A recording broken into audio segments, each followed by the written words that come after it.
Welcome to Camping World Stadium, a stadium in the heart of Orlando, Florida, where two teams with a passive intense bouts face off here today. The visiting Edgewater Eagles are soaring into Camping World Stadium to play the fierce Fighting Tigers. Good evening, ladies and gentlemen. Welcome to the CBS High School Game of the Week pregame show. My name is Josh Guerrero. This game should be a very intense, grueling matchup between the Eagles and the Fighting Tigers. The Eagles are coached by Cameron Duke, who is in his 8th season here, 3-1 record so far this season, 79 and 25 overall, and they're looking for a massive win here today.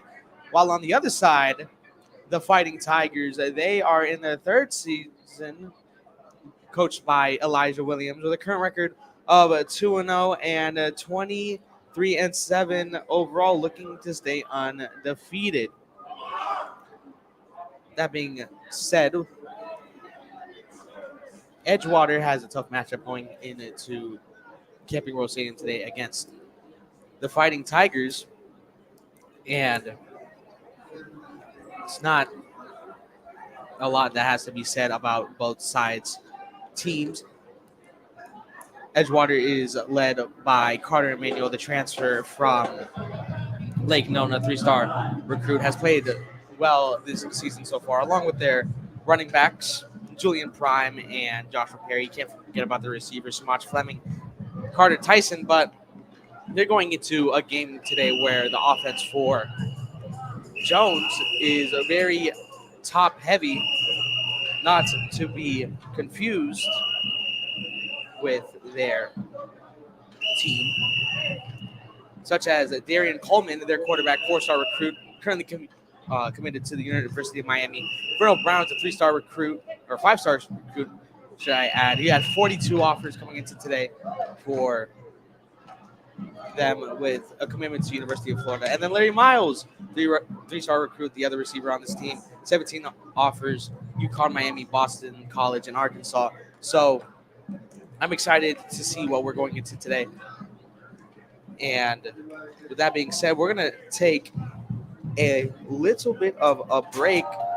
You guys are watching the Game of the Week here on CBS Sports Digital Network. We'll be right back.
Welcome back to the CBS High School Game of the Week pregame show. Josh Guerrero back in the studio with you guys.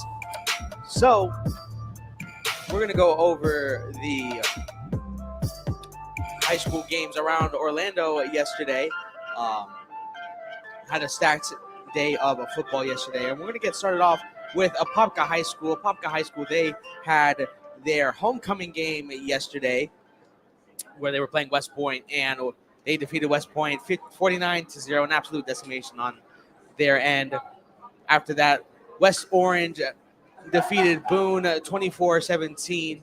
To some people, that might be an upset. Boone, one of Edgewater's and Jones's rivals. So West Orange getting a pretty significant win there. Winter Park defeated Lake Nona 45-16, where Carter Emanuel transferred from Lake Nona. Winter Park easily taking care of Lake Nona right there. Dr. Phillips defeated Ocoee 21-7. Pretty simple win there for Dr. Phillips. Took handiwork of Ocoee. Oviedo defeated Lineman of 49-14. Absolutely no chance against Oviedo from Lineman's side. Bishop Moore defeated Mount Dora 27-14. The next door neighbor of Edgewater. So great stuff by them. And then the First Academy, who defeated Edgewater a couple weeks ago, defeated Melbourne Central Catholic Academy 42-6, making easy work of them on their way straight to 1A title hopes for them. Osceola then defeated St. Cloud 56-6. Osceola looking like one of those teams where it's pretty tough to beat them this season. And then finally, I have a Seminole defeating Monarch 30-26. A shootout for Seminole ended up in a win for them. So with that being said, ladies and gentlemen, we are going to take another timeout real quick. You are watching the Florida High School Game of the Week here on CBS Digital Network. We'll be right back.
Welcome back to the pregame show, CBS Sports Game of the Week. Josh Rowe back here with you guys. Let's go over my official predictions of the game and what I would like to see coming out of each team. So, what I'm looking for out of Jones: attack the secondary early. Edgewater secondary has been a little bit behind the season. With Coleman, Brown, and Miles putting pressure on them early, they can be a big factor in this game. Both of the 4-star and the 5-star recruits, they should be able to put pressure on that Eagles secondary pretty quick. After that, you got to get Wally Smith going. The run defense for Edgewater has been really good this season, but getting the run game going for them this season, it really opens up that secondary for them. And then last but not least, don't let this be a shootout. Samaj Fleming, Carter Emanuel, and the offensive line. You got to keep looking to just got to speed up Carter Emanuel. Keep the pressure on this offensive line. Limit the running backs. And big shots down the field. And Tyson Carter. Now for Edgewater. First off, you don't want to let this offense out to a fast start. So you got to keep Coleman, Brown, Miles, and Smith in check. Don't let this offense get to you. Speed up Coleman and keep the pressure on. Establish the run. And then after that, you want to establish run game. Keep them very in prime on both of their starting running backs. Establishing the run game will open up a lot more opportunities for Manuel, Fleming, and Carter. That's what you want to do. And then the last thing before Edgewater that I have to say, don't take your foot off against gas. Don't let Jones think for a second they have a chance, because if and when they do, they will take advantage. So that's what I have. My official prediction for this game is that Edgewater will be taking this game in a shootout 34-31. That being said, ladies and gentlemen, Jesse O and Alvin DeVay after the break will bring you to the broadcast. You're watching the CBS National Game of the Week. In these United States, ladies and gentlemen, against the coolest football team on God's green earth.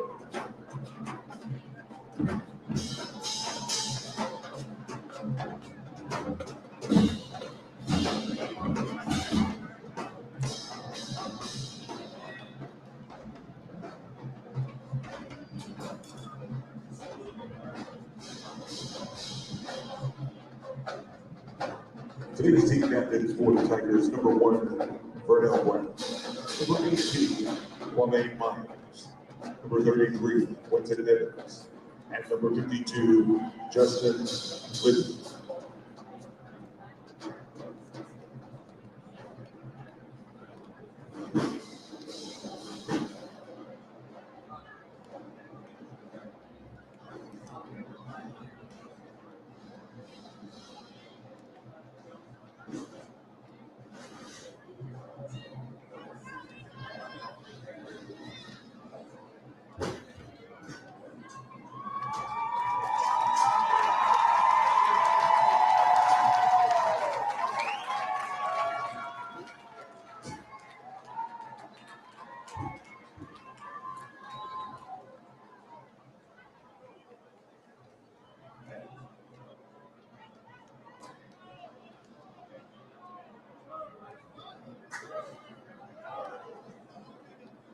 The Tigers will be taking the opening kick.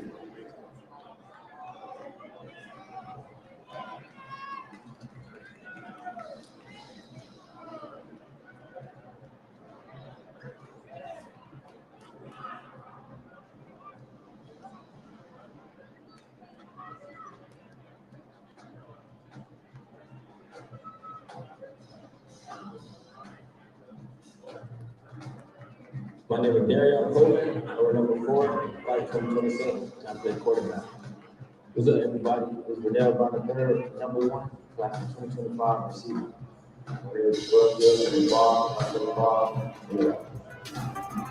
My name is Walker Mills, number 7, class 2025 receiver. A special Saturday here in Orlando, Florida, for a one-of-a-kind experience, the biggest high school football game in the country between the Edgewater Eagles and the Jones Fighting Tigers at Camping World Stadium. This is the matchup we've all been waiting for. 2 high-powered offenses, 2 dominant defenses, and 48 minutes separates us from calling one of these teams the best of Central Florida. Ladies and gentlemen, please sit back, relax, and enjoy our presentation of America's High School Football Game of the Week on CBS Sports Digital Network, presented by EA Sports. Hello, everyone. Let's have some fun. Jesse O, Alvin Delvey, Josh Guerrero is our producer. Welcome to our first football game all together this season. Edgewater won the toss. We'll defer. Jones back to return. And here we go. Bang! We're live on a pooch kick right down the middle. Jones will fall right on top of it. Walkie Ambroise has got it at the 31-yard line, and Jones will get working first. All right, Alvin, I've got to ask you, your keys to the game for both of these sides. What do you got? The biggest thing, like it is with any football game, you really have to make sure you're controlling your possessions. And what does that mean for the offenses? Both offenses have to make sure that they are controlling the tempo. You don't want to give the ball up. You don't want to cough the ball up. Costly turnovers can really stymie any offensive possession. Let's see if they can take care of the football here. So here's Darion Coleman giving a handoff to Jaquale Smith, who falls forward at the left hash up to the 36-yard line. That's a pickup of about 4 yards. Second down and 6 to go. And for the Fighting Tigers, that's exactly what you want. An offensive run is not necessarily going to give you 30 yards. And if you can get 4 yards on that first possession, you're above the chains. You're on schedule. They give it right back to him. Jaquale Smith picks up an extra yard or 2. That'll be third down and about 3 to go. And Jaquale Smith has been on a tear to start this season, averaging about 130 yards a game. Expect him to be the bell cow for these Fighting Tigers. I'm excited to see what type of game he'll have this afternoon. From the left hash, from the 39-yard line, as Darion Coleman, the number 21 quarterback in the country, will take the snap from the 34, gives it to Smith. Smith finds a crease, gets the first down, and tackled forward. Ball comes loose. Edgewater falls on top of it. If it stands, Nick Collins, the defensive back for the Eagles, grabs it at the 39-yard line. Was he marked down, though? I don't think Smith was down. It is, in fact... It looks like he may have been down. He was down. He got that knee down. That was an excellent job just understanding where you are on the field. But again, Jesse, we've seen a couple of runs, first down, and right there you see explosive play by the O-line, creating some holes, and Fighting Tigers are doing some damage in the run game. So the Fighting Tigers have not aired the ball out. One receiver left, 3 over to the right. The snap from the 49-yard line in their own territory. Smith, another crease, picks up down the middle of the field, about 8 yards, second and short, up and coming. This is dangerous for the Eagles. Like you mentioned, they have not even dropped back. You haven't seen any quick game, nothing. All we've seen is powers, and they've been able to move the chains and do damage offensively. What this does for Edgewater's defense, now you have to roll a safety into that box. Maybe you have one of those corners cheating, and if they're not disciplined, be prepared to see something down, especially off of play action. The sole receiver over to the left side is Vernell Brown III. 3 receivers to the right. Here comes the first pass by Coleman. He'll be sacked at the 47-yard line. A loss of 7 yards on the play. Wow. Great job dialing up some pressure by Edgewater. Obviously, we're seeing some issues in the run game, and what a way to make sure you stop this offensive flow, stop that momentum. Now, if you're the Fighting Tigers, you're behind the sticks, third and about 11. Let's see what they could dial up. We haven't seen too much throws, and now you're in a situation, if you're Edgewater, you could get those edge defenders to pin their ears back. See if we can get another sack if you're Edgewater faithful. Third and 11 from the 47-yard line in Jones territory. Coleman will take the snap, immediately goes to the right side. He's being chased down, and the pass is incomplete. He was being chased down by Justin Edwards on the defensive front, bringing up fourth down and 11 to go. Jones is going to have to punt this one away.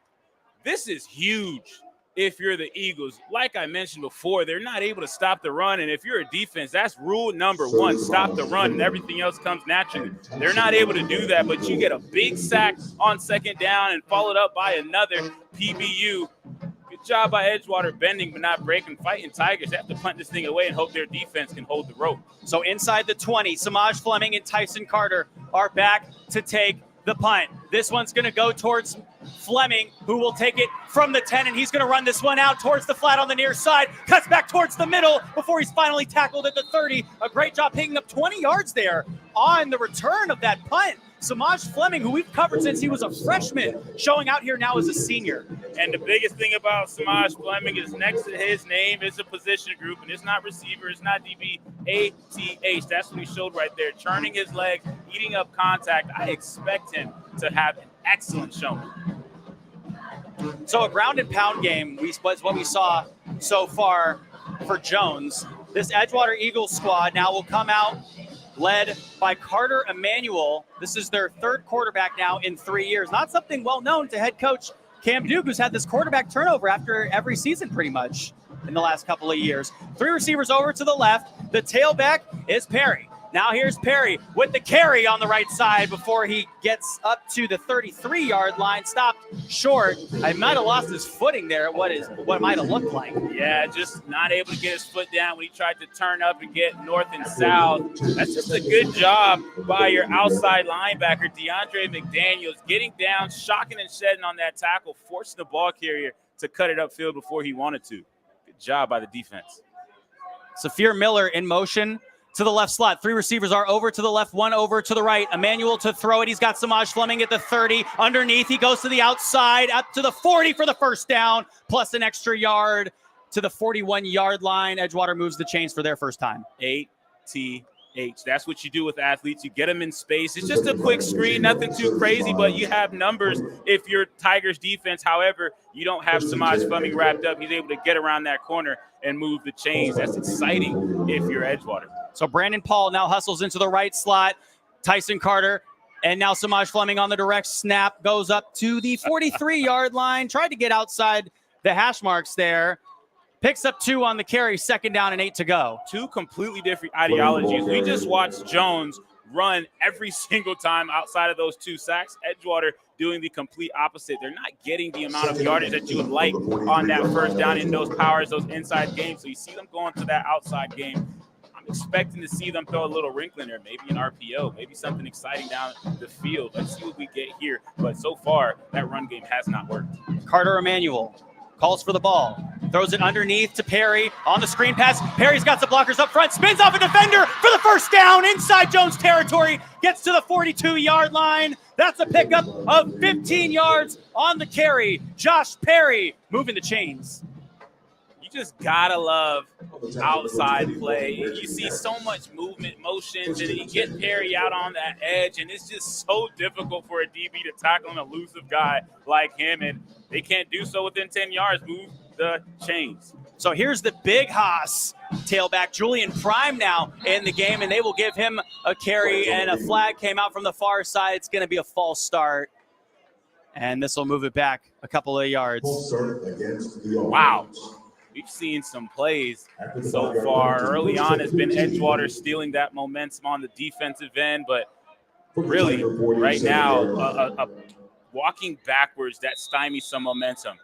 Jones wasn't able to handle that when they lost that momentum early on. Let's see if Edgewater can find a way. 1st and 15. Let's see if they could do something to get on schedule. Maybe get an 8-yard pickup. Maybe they do one of those screens again. However, they got to find a way to get back in front of the chains so that way they could have a reasonable 3rd down. 1 receiver left, 1 over to the right. Emmanuel calls for the ball to give it off to Prime. Prime trying to go around the outside of the line, picked up 1 yard on the carry, so still 2nd down and 14 to go.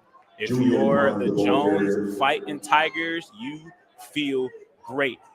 Couple of first downs.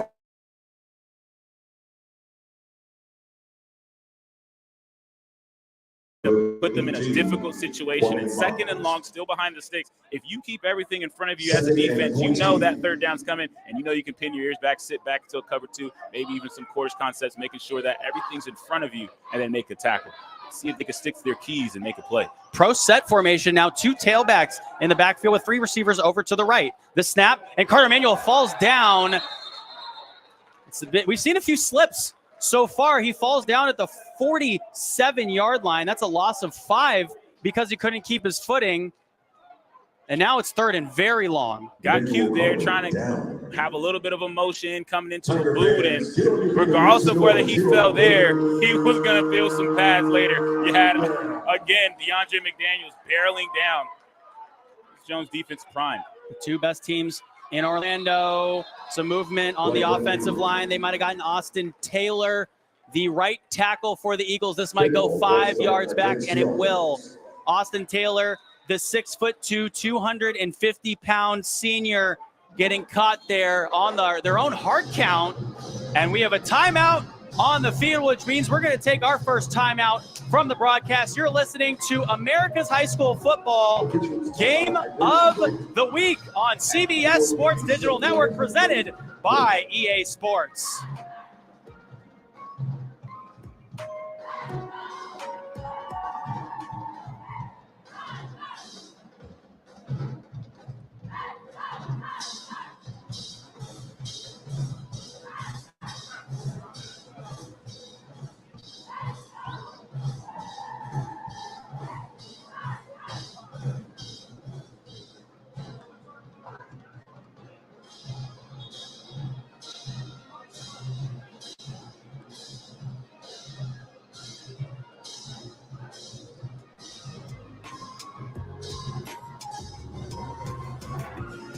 Back here for a 3rd and long for the Edgewater Eagles. They're at their own 42-yard line right at midfield.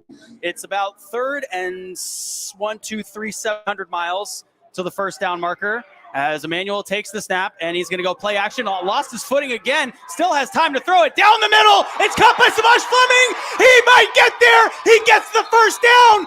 Picks it up.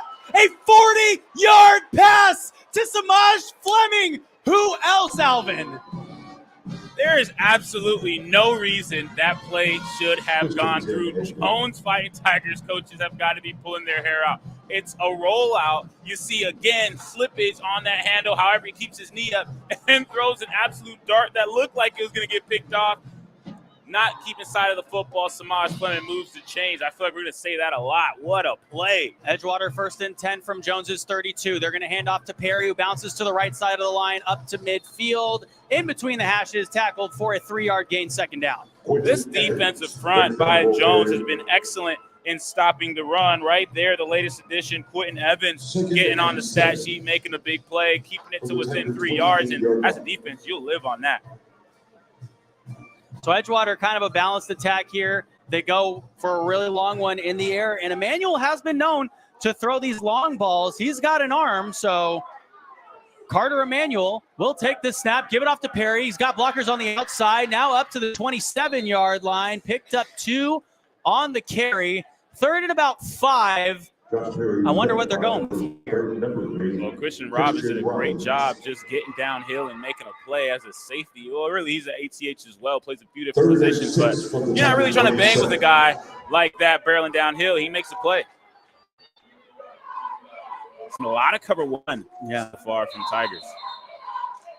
So Edgewater is going to need time to think this one over. So Edgewater, driving this extent of the field, had 3 penalties go against them, and then long ball from Carter Emmanuel to Samaj Fleming that got them up to the 32-yard line. They were, 3rd and 25.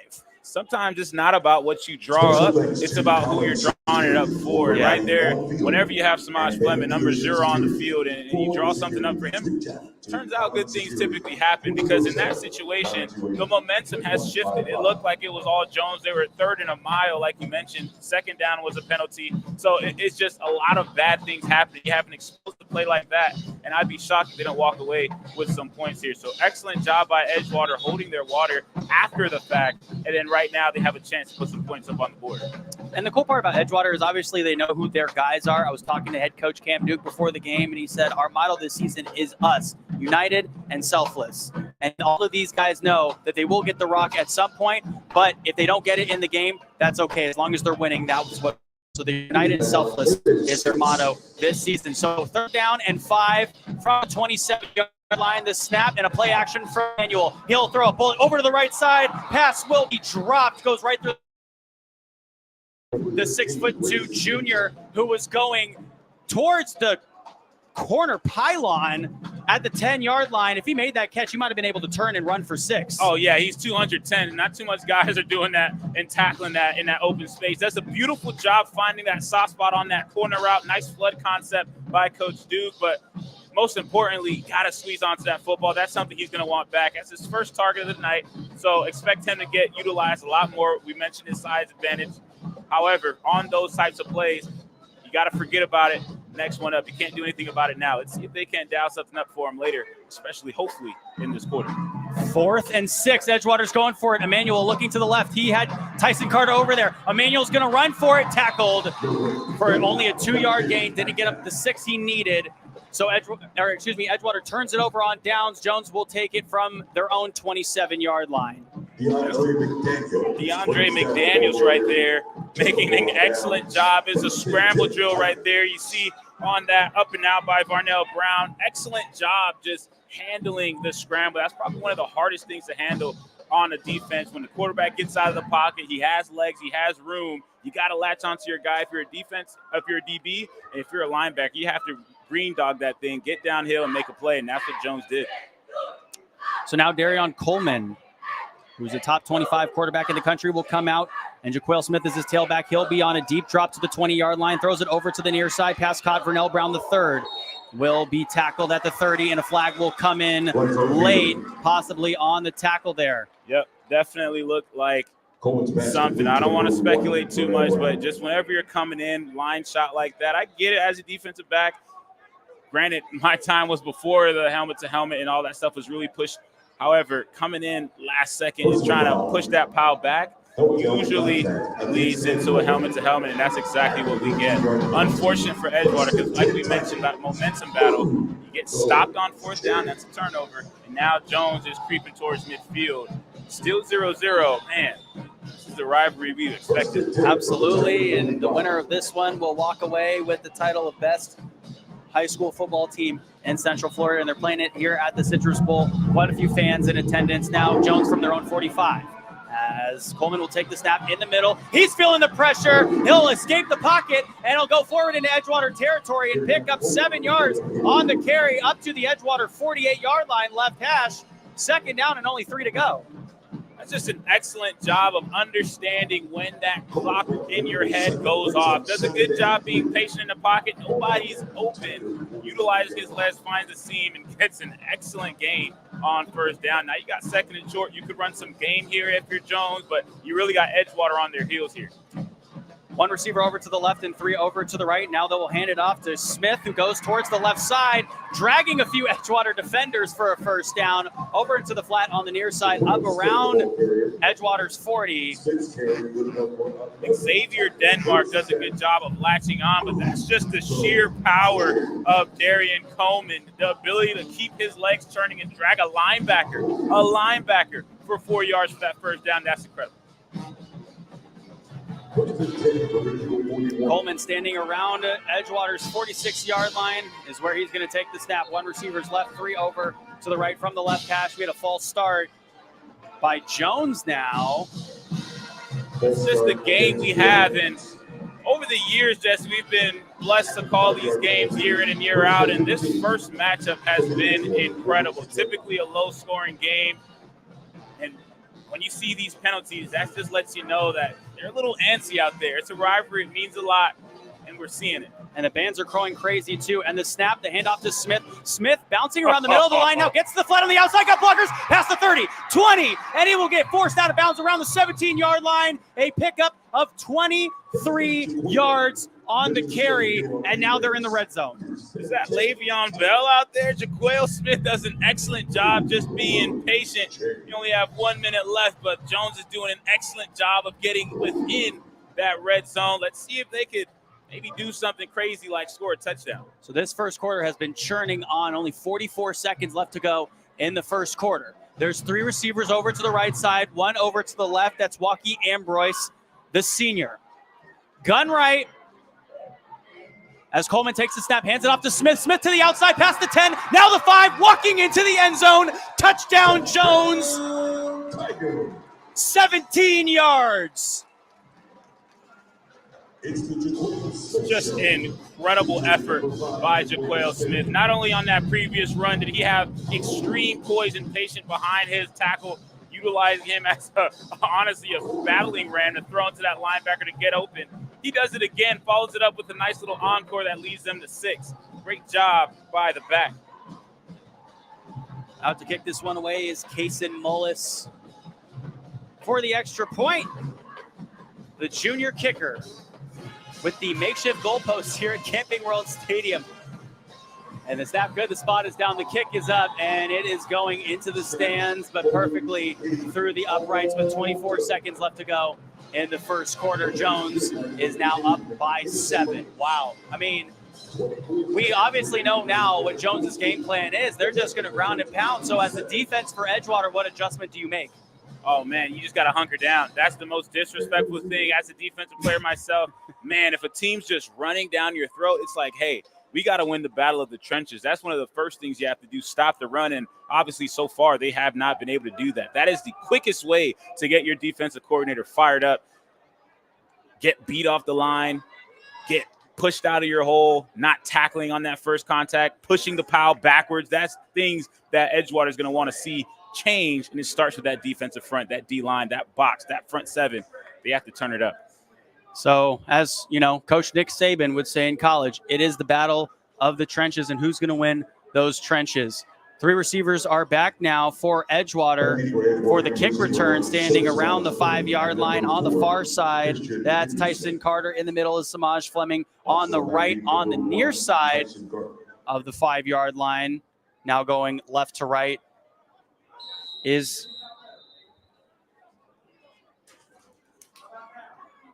Christian Henderson. Now here's the kick. This one is going to go through the end zone for a touchback. If you're Edgewater, you really should not be concerned offensively. All that happened on that last possession was you went for it on 4th down and you weren't able to get it. However, you were able to have some explosive plays. The only concern, if you have any, would be just making sure that you can stay within system and make sure if you're an offensive lineman, you're holding your water, reading your keys, you go when the ball snaps. Outside of that, they've been able to move the ball how they would like. Now they just got to turn it in some points. So Carter Emanuel, we did get to see him flash the arm a little bit here. They also have Josh Perry, who is one of the best running backs in the country. He's got 16 offers, including UMass, Yale. Shout out to our Yale listeners out there, Bethune-Cookman, amongst many others. And they're going to give it off to that man right there. Runs right into the line, maybe picks up a yard or a couple of inches on the carry. 2nd down and still long to go. Tremaine Myers, 6'2", 210, senior, did an excellent job of reading his keys, and he just followed the running back right into the hole and met him there. Short gain, and we've been saying that a lot on these interior runs. So the first quarter comes to a close now as Jones leads 7-0, and it's been the ground and pound game for Jones so far. Jaquale Smith punching it in from 18 yards out is going to get us started for that first quarter there. When we return, a lot more high school football coming to you out of Orlando, Florida. You're listening to the America's High School Football Game of the Week on CBS Sports Digital Network, presented by EA Sports.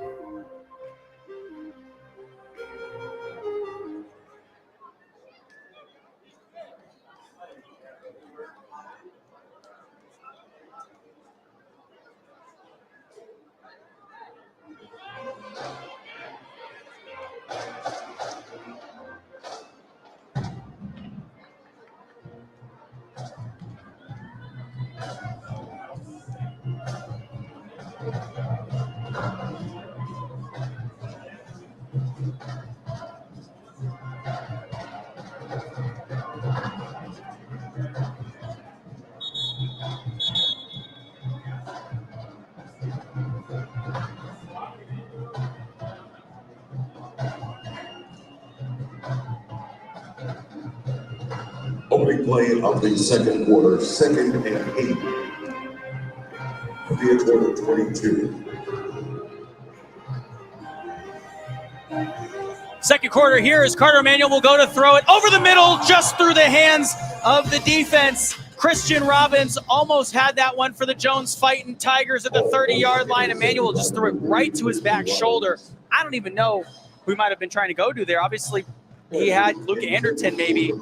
That is a classic miscue. However, in their first game, if you remember, there was a pick, and that is exactly how it happened. Having a miscue, trying to throw in a tight window is one of the most dangerous things you can do while you're backed up in enemy territory. You got to be on your P's and Q's here. Harmless miscue, something to learn from. You got 3rd and long. Let's see what happens. from the 20. 3 receivers left and 1 over to the right. Gun right for Emmanuel, who will take the snap. He'll be at his own 15-yard line, gets outside the tackle box, up to Tyson Carter, good for a first down, up to the 37-yard line. Pickup of 17 yards on the pass. You know what's a good team depending on situations. Right there, you need 8. What do you get? You get about 15. That's a good job understanding this is a moment. Let's capitalize, move the chains, get out of enemy territory, and now we're playing football. From the 37-yard line, left hash, the snap and the handoff to Perry, who goes up the middle. That really hasn't been too successful for him so far. Maybe got a yard on the carry or a yard and a half, second down and long. D-line does a great job of just making sure nobody's gone. It looks like that 3 tech out there is playing excellent. However, Quamaine Myers notably pushes that pile back, and he's really been sniffing out this run. Linebacker coach for Jones has to be proud of how both of his linebackers are playing thus far, stopping the run for only, maybe 1-2 yard gains, especially if it was in the interior. In motion goes Samaj Fleming to the right slot. 1 receiver left, 2 to the right. The snap and a play action. Carter Emmanuel in the middle. He's in trouble. Scrambles out to the flat on the near side past the 40, and now out of bounds at the 43-yard line. Made a little something out of nothing there, able to pick up about 5 yards on the carry. So great job understanding situation, especially if you're Emmanuel Carter. However, that play was made by that defensive end for Jones. The ability to stymie that play, because Samaj Fleming was out on an island and he was wide open. If you don't get pressure there, that's a huge play. Now it's 3rd and short. 1 receiver left, 2 over to the right. Pistol formation, and now the handoff to Perry, who goes towards the outside, gets the first down, up past the 50, gets to the 48, into Jones territory, and Josh Perry churning those legs for a first down. Interior runs, 1, maybe 2 yards on average. Yeah. Outside runs, big play opportunity if you're Edgewater. Utilizing those outside, getting outside the tackle has been great for them. Expect to see more sweeps, expect to see more zone reads. This has been exciting to see how Jones have really been stymied in the inside, however, a little bit lackluster on that outside edge. And the right tackle, Austin Taylor, who got hit with a penalty earlier, great job sealing on the outside. Carter, Emmanuel back to throw over to the near side. Tyson Carter couldn't hang on to it. That was excellent job by Courtney Patterson, the DB for Jones, understanding that out route is difficult to cover, staying on that hip and breaking on that football, forcing a difficult catch, and obviously incomplete, 2nd and long. I like Jones's chances here. However, we've seen some big plays from Edgewater. Here's an opportunity. Here's a moment. Let's see if they can get into that field goal range and get some points on this board. 2nd and 10 from the Jones 48. Carter Emmanuel will take the snap, gives it to Perry. Perry's got blockers up front. Now will roll towards the outside, past the 50, 45, 40, now 30, now 25, before he's finally tackled out of bounds. Gets up 27 yards on the carry. Joshua Perry's making it happen. Joshua Perry showed off that speed. You have a quick DB in Isaiah Murphy-Sink coming in at an angle. Perry does a good enough job to outrun that, and once you outrun that pursuit from a safety, there is really nobody there. Great job turning upfield, keeping his feet, doing that little toe dance on the sideline, and getting a huge gain. And again, big plays for Edgewater has kept this drive alive. Wildcat formation. Samaj Fleming takes the direct snap, will run up the middle, bounces off a few guys, spins in, and he's going to go all the way. Touchdown, but a flag comes in from the 16-yard line on the near side hash. Wow, you hate to see it. That's holding. If that stands, it's a 24-yard touchdown run by Samaj Fleming. It might come backwards and, in fact, be negative yards. That looks like a hold. It's difficult to see the jersey, but right as he was breaking that last tackle, you get a hold on the back end. That really wasn't necessary. However, just misplaced. Once that defender starts to turn the other way, you got to let him go. You see the jersey pulled, and that wipes away a touchdown. However, we've seen this before. Edgewater had a penalty. They got behind the chains, and they were able to move the chains. However, it didn't end up in a touchdown. They went for it on 4th. They got stymied. However, new set of downs, different direction. Let's see what they could do here first, but, man, does that hurt. one thing to note that this offensive line, besides Ben Bankowitz, is pretty much all new. That's another thing that Coach Duke has really been able to keep over the years is consistency on that front line for multiple years at a time. Brand new line, besides Ben Bankowitz to right guard. That's difficult because as offensive line, you have to be so locked in on where guys are coming from, where your help is, where you're strong at. For them to be new, this is great. Julian Prime, the tailback. Brandon Paul goes in motion. Emmanuel back to pass. He escapes the defender, now rolls towards the flat on the far side. Now up to the 30, still behind the line of scrimmage. He will dive towards the sideline before he got taken out from his legs up to the 23-yard line. Picks up about 5 on the carry. Still second down and 7 to go. It's just hard not to fall in love with Emmanuel Carter. The quarterback is understanding where the pressure is coming from. Very elusive, unable to get the ball off. However, tucks it and makes a positive play, which should have been a dead play sack for -5 yards. So good job just understanding where you're at. And we talked about that new offensive line, and this Jones defense is not necessarily the best place to learn how to get cohesive. They're firing on all cylinders. They got that 4-man front. Let's see what they can do. Carter Emmanuel will take the snap, dump it off inside to Samaj Fleming. Samaj Fleming up to the 20-yard line. The ball comes loose. Jones picks it up. That was picked up by Reggie Harris. Harris still on his feet, up into the 40-yard line. 45, 47 is where he will be brought down. So Samaj Fleming fumbles the football at the 20-yard line, and it's returned by Reggie Harris for 27 yards the other direction. That's just a perfectly placed tackle. That's called biting the football. Samaj Fleming does a good job trying to get upfield. Timely tackle. From there, ball pops out. Great return, and again, Edgewater's unable to get points. Drive ends in a turnover.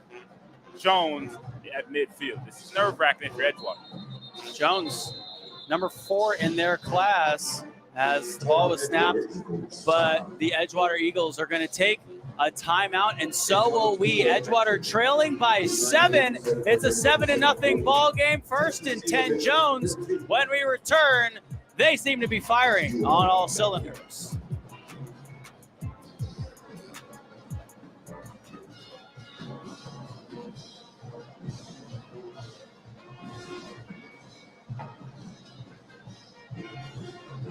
In other action, number 9, Oregon 22, Oregon State 14.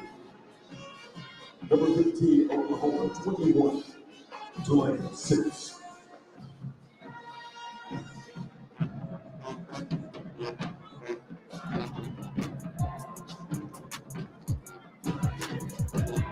Football is back, baby, and so are we. 8 minutes and 13 seconds left to go in the second quarter after the Edgewater timeout. Jones has it from their own 48-yard line, right hash. Here's Coleman, who is standing around his own 43-yard line. And his tailback is Jaquale Smith. They'll give it off to Smith. Smith with blockers up front, falling forward. His forward progression got him up to about the 42-yard line. That's about 1 yard short of the first down chains. That's a great job by Will Marzoff, the linebacker for Edgewater, really, and he plays that jack position, but he shouldn't have made that tackle. You want your middle backers to be able to flow and get downhill. However, Jones, they've done such a good job on these powers, getting that guard around and really driving the defensive line for Edgewater back, and the battle of the trenches has overwhelmingly been won by Jones so far.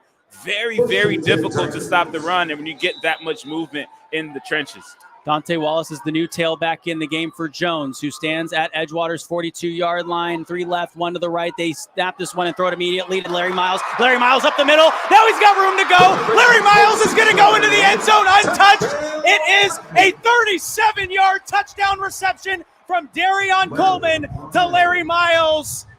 6 more on the board for the Tigers. Wow. What a turn of events. You get a turnover by the defense. Great job punching the ball out. Nice scoop, good return. And from there, Edgewater tries to run a game on the outside, but Darion Coleman understands it, replaces the blitz with a timely pass, accurate, and you get the blazing speed to to finish it off. Wow, Jones looks amazing. Kason Mullis out to kick this one away. A flag comes in from the 5-yard line on the far side. It was a false start, so they'll have to retry this one. But there is a reason why some guys get rated as, top 25 quarterback in the country, and it's not just from the physical attributes, it's by the processing speed, right? You see a defensive back barreling downhill at you, and you get it out quick. And if you can find a guy, there's always that safety valve for you when you're a quarterback and you're throwing the football, right?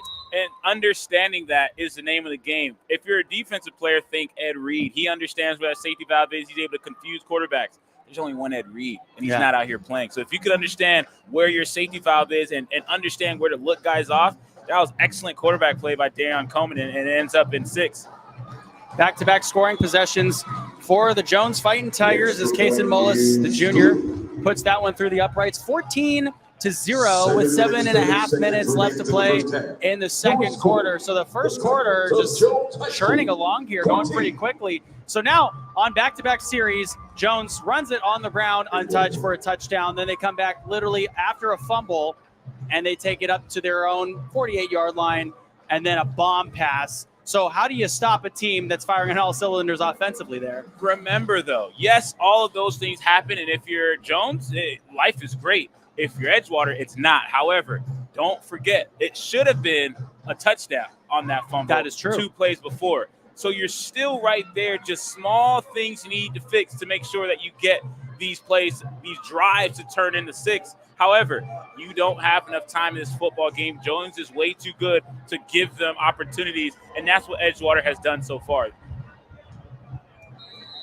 So for the kick return, Christian Henderson's on the far side. Samaj Fleming is in the middle for the Eagles. Tyson Carter is on the near side. And here's the kick. And it'll go as a bullet to the far side and way out of the back of the end zone into the tunnel for a touchback. That was an absolute laser. I couldn't even imagine as a returner trying to return that. That thing's bouncing straight off your chest, and that's a huge negative play. Wise Mullis, decision. He has a rocket for a man. leg. Wow. He let that one go. Good job by Christian Henderson, kind of saying, you know what? If I try to catch this, it might actually go off my helmet. Yeah, let's not do this. Let's live to play another down, especially given the amount of turnovers we've seen from Jones by Edgewater. Yeah. Unable to finish drives with points. We've seen a fumble. We've seen a turnover on downs, going for it on 4th and 5. Got to be smart here. Hopefully ending in points. One receiver left, 2 to the right. Carter Emanuel with a pump fake. Now under pressure. Goes out to the flat on the near side from the 18-yard line. Will throw it upfield. Incomplete. He threw it up to the 38-yard line. His intended receiver was Tyson Carter. That was a good job by Tyson Carter finding the soft spot in the defense, especially on that scramble. However, it's just a really good job defensively by Courtney Patterson. Again, you're going to see that matchup. He's that number 1 corner, and you see him just locking it up, forcing difficult throws, and that's what that was right there. A little too high, but if he threw it any lower, that would have been a pick. Great job by Jones defense. Starting to get a little windy in here, as you can hear by our crowd mic. And Edgewater will hand this one off to Perry, who goes towards the right side. Now over to the hash mark at the 25-yard line. Picks up 5 on the carry. 3rd down. So just like we were saying for Edgewater, their ability to make big plays has saved them. For Jones, what you're thinking is, man, they've only been able to thrive and eat off these big plays. If we stop those, we're in the green. And right now we get another 3rd and medium, and Jones has a chance to do something crazy. However, Edgewater, they're starting to become that wounded animal, and wounded animals are dangerous. Let's see if some playmakers will emerge on this play.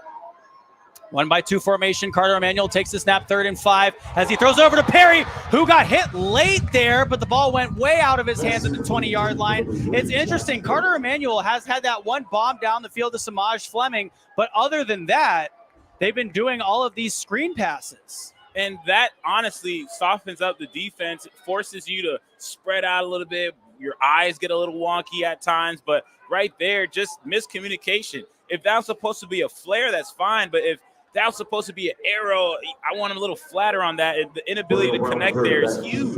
Now you're punting, you're losing the field position battle because depending on how good this kick is, they're going to get the ball at the 50. And, man, that's difficult for this defense. Back to receive for Jones is Vernell Brown III. This one bounces well short of him. That punt, maybe the winds had something to do with it, but it goes up to the 47-yard line in Jones territory.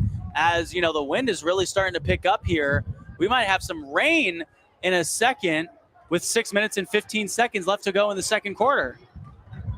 Wow, and rain it has on Edgewater's parade because Jones has had everything that they've wanted. Offensively, they've been able to move the offensive line. They've been able to get great holes, and they've been able to do damage in the run game, and that's opened up the pass game. Edgewater has not necessarily been able to stop that in the way that they would like. And then offensively for Edgewater, they have not been able to do the same. The trenches has not been as dynamic as they would have liked. And even on the big plays, Jones has found a way to survive and turn the ball over.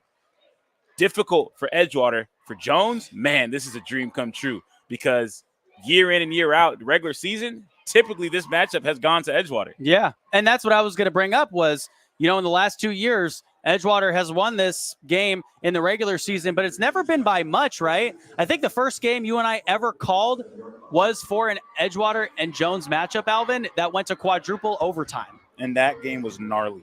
But Edgewater always seems to win by just a couple of points in the regular season, and then Jones has eliminated them 2 years, not one, but 2 years in a row in the playoffs. So now Jones has it 1st and 10 from their own 47-yard line as they give this one off to their tailback who gets up to the 50-yard line, picks up 3. Jaquale Smith has just been doing a great job of churning these yards out. Will Marzoff again, that right end, doing an excellent job of getting hands on the tackle, shedding, falling in his gap, and falling into a tackle, keeping it to a short gain. One receiver is left, 3 are to the right. The snap and the handoff as untouched goes Smith. Smith down the middle of the field. Smith might take this all the way from the 50. It's a 50-yard run all the way down the field. Edgewater's defense has gone completely to sleep, but a flag comes in from the 20-yard line on the far side that came in Edgewater territory. That might be an opportunity for Edgewater to send this one backwards. Wow. Was that on an Edgewater defender for inappropriate conduct? Difficult to see about that, but going into that play, it is incredible the work that this front has done for Jones. They're just creating wide open lanes you can drive a tractor through, and it's not like Jaquale Smith needs much room, but when you give him that much, it's going to turn into 6 every single time. We've seen Jones go on a tear, and talk about momentum shifting. It has been on Jones' side, and they've been running away with this thing, scoring on back-to-back drives. Wow. So an inadvertent flag, everything stands. Jones now up by 3 touchdowns and a couple of extra points. Jaquale Smith gets his 2nd of the day. And Mullis right now, the #1 kicker in Florida. Yeah. Shout out to Josh Guerrero. Mullis puts that one through the uprights. And Jones has blown this game completely wide open with 5.5 minutes to play in the second quarter. It's a 21-0 ball game. This is not what we expected, especially given all the hype coming into this game between Edgewater and Jones. Obviously, you know, we saw an overflow crowds for 2 standing room only football games between Orlando rivals Jones and Edgewater last season, and they decided to send this one to Camping World Stadium. We're playing at the Citrus Bowl right now, and Jones is putting the beat down on the Eagles in the first half. It's not completely out of reach. Obviously, I was talking about earlier, high-powered Edgewater offense. They've absolutely murdered the last 2 teams that they played. They played Freedom last week, beat them 56-9. They put up 50-plus points against NFL Academy in their preseason game over in London. Now here they are. So they're very capable of putting up 50-plus points in a game. It's just the offense has been having problems with moving the ball down the field and then getting it taken away based on flags coming out. However, Jones is also undefeated. They played Seminole. They played some excellent football, and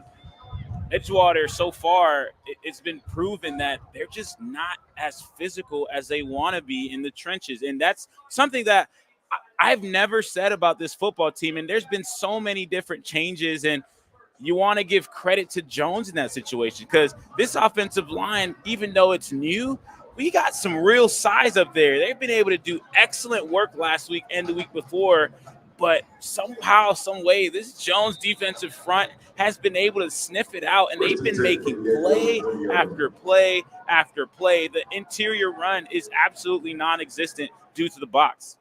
The snap and the handoff to the middle. Josh Perry picks up 3 yards on the carry, second down.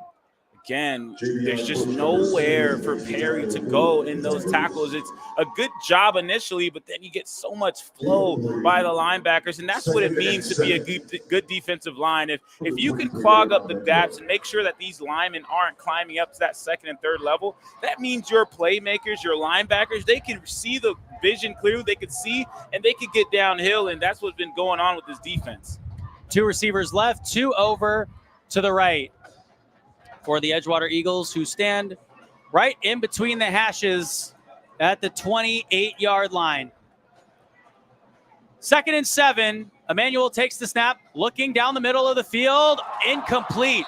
He was trying to target Tyson Carter, but coming in, Quamaine Myers got some hands on it. It was actually just right through his hands. That's something you dream of and something you usually talk about, Alvin. As a defensive back, that ball that just comes right to you and you drop it. He did everything right. And granted, it counts as a PBU, but he wanted 6, and that's probably why he dropped it. He was looking at the end zone, thinking of his touchdown dance. It was that wide open, but unable to get both mitts on it and secure it. However, it's still 3rd and long. You can make a play. You should be proud of yourself. But, man, he definitely wants that pick.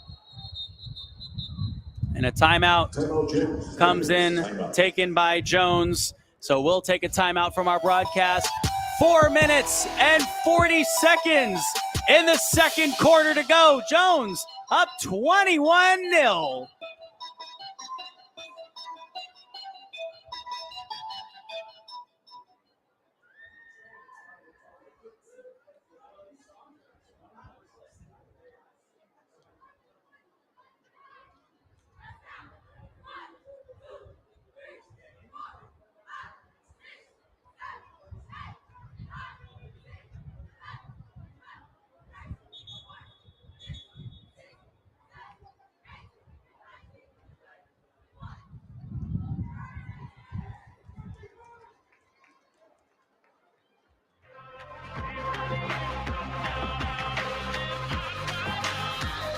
Back here in the second quarter, 4 minutes and 40 seconds to go, 21-0 as the snap goes to Carter.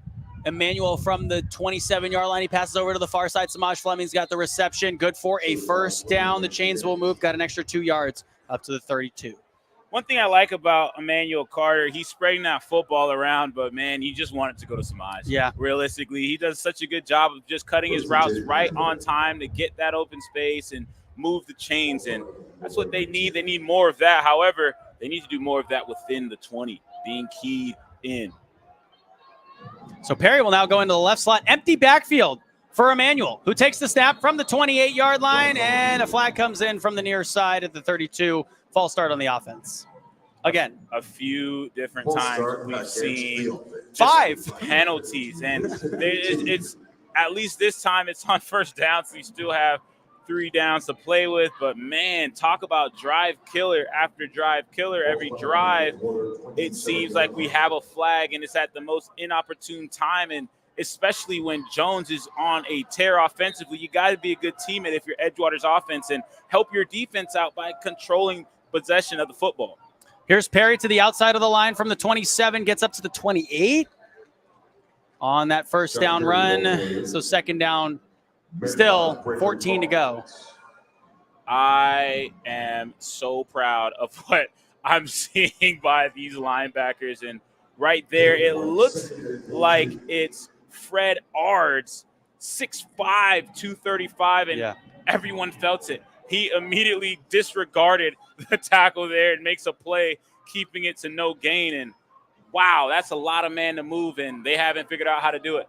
3 receivers left, 1 over to the right.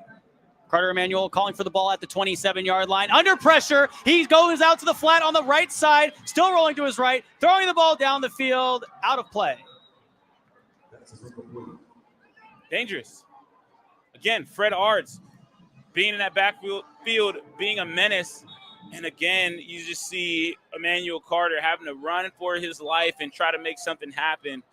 And third and this long, backed up into your own territory, down 21-0. Just a lot of negative things piling up. And the biggest fear, if you're an Edgewater faithful, is you're going to start to see guys do things that they're not coached to do, trying to do it all in one play. And they got to be keyed in and poised and understand that it takes one drive, one play, one possession to change this thing, and it starts now. 3rd and long for the Eagles. Samaj Fleming now into the right slot from the right hash at the 27.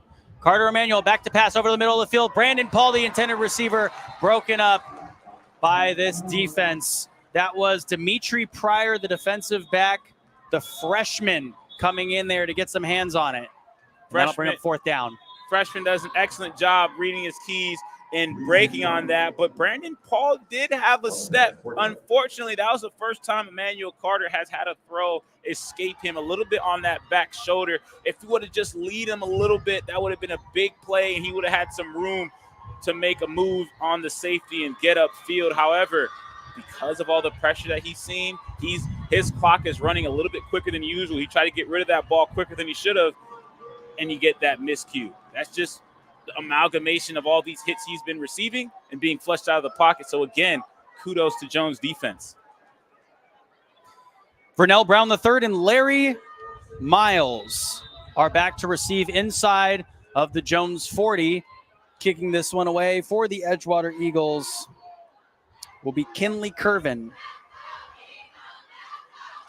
Curvin will be punting this one away from the 15. Had some trouble earlier. This one he gets pretty far in the air. A fair catch signaled by Brown III at the 41-yard line, which is where the Jones offense will take over. 2 minutes and 47 seconds left to go in this second quarter. And Jones, by the way, has been able to time of possession this game masterfully. They have had the ball quite a few times and able to just extend these drives with ground and pound game and then airing it out, once or twice on a possession and then more ground and pound.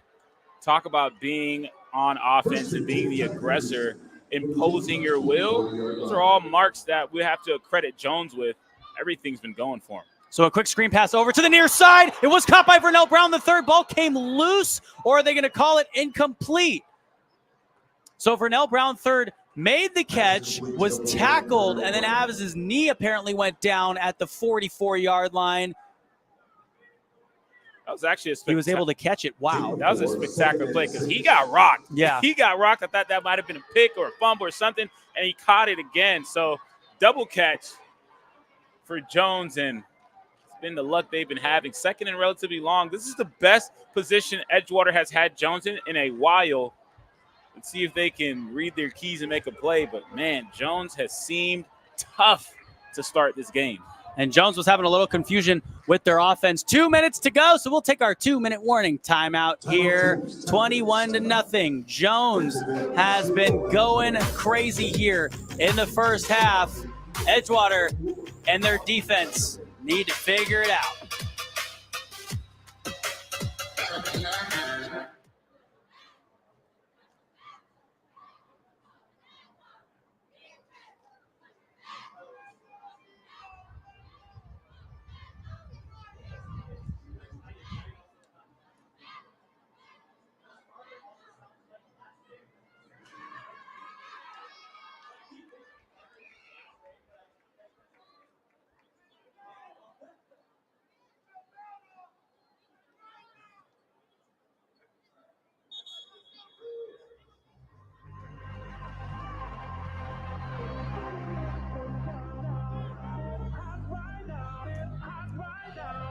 Two minutes left to go here in the first half.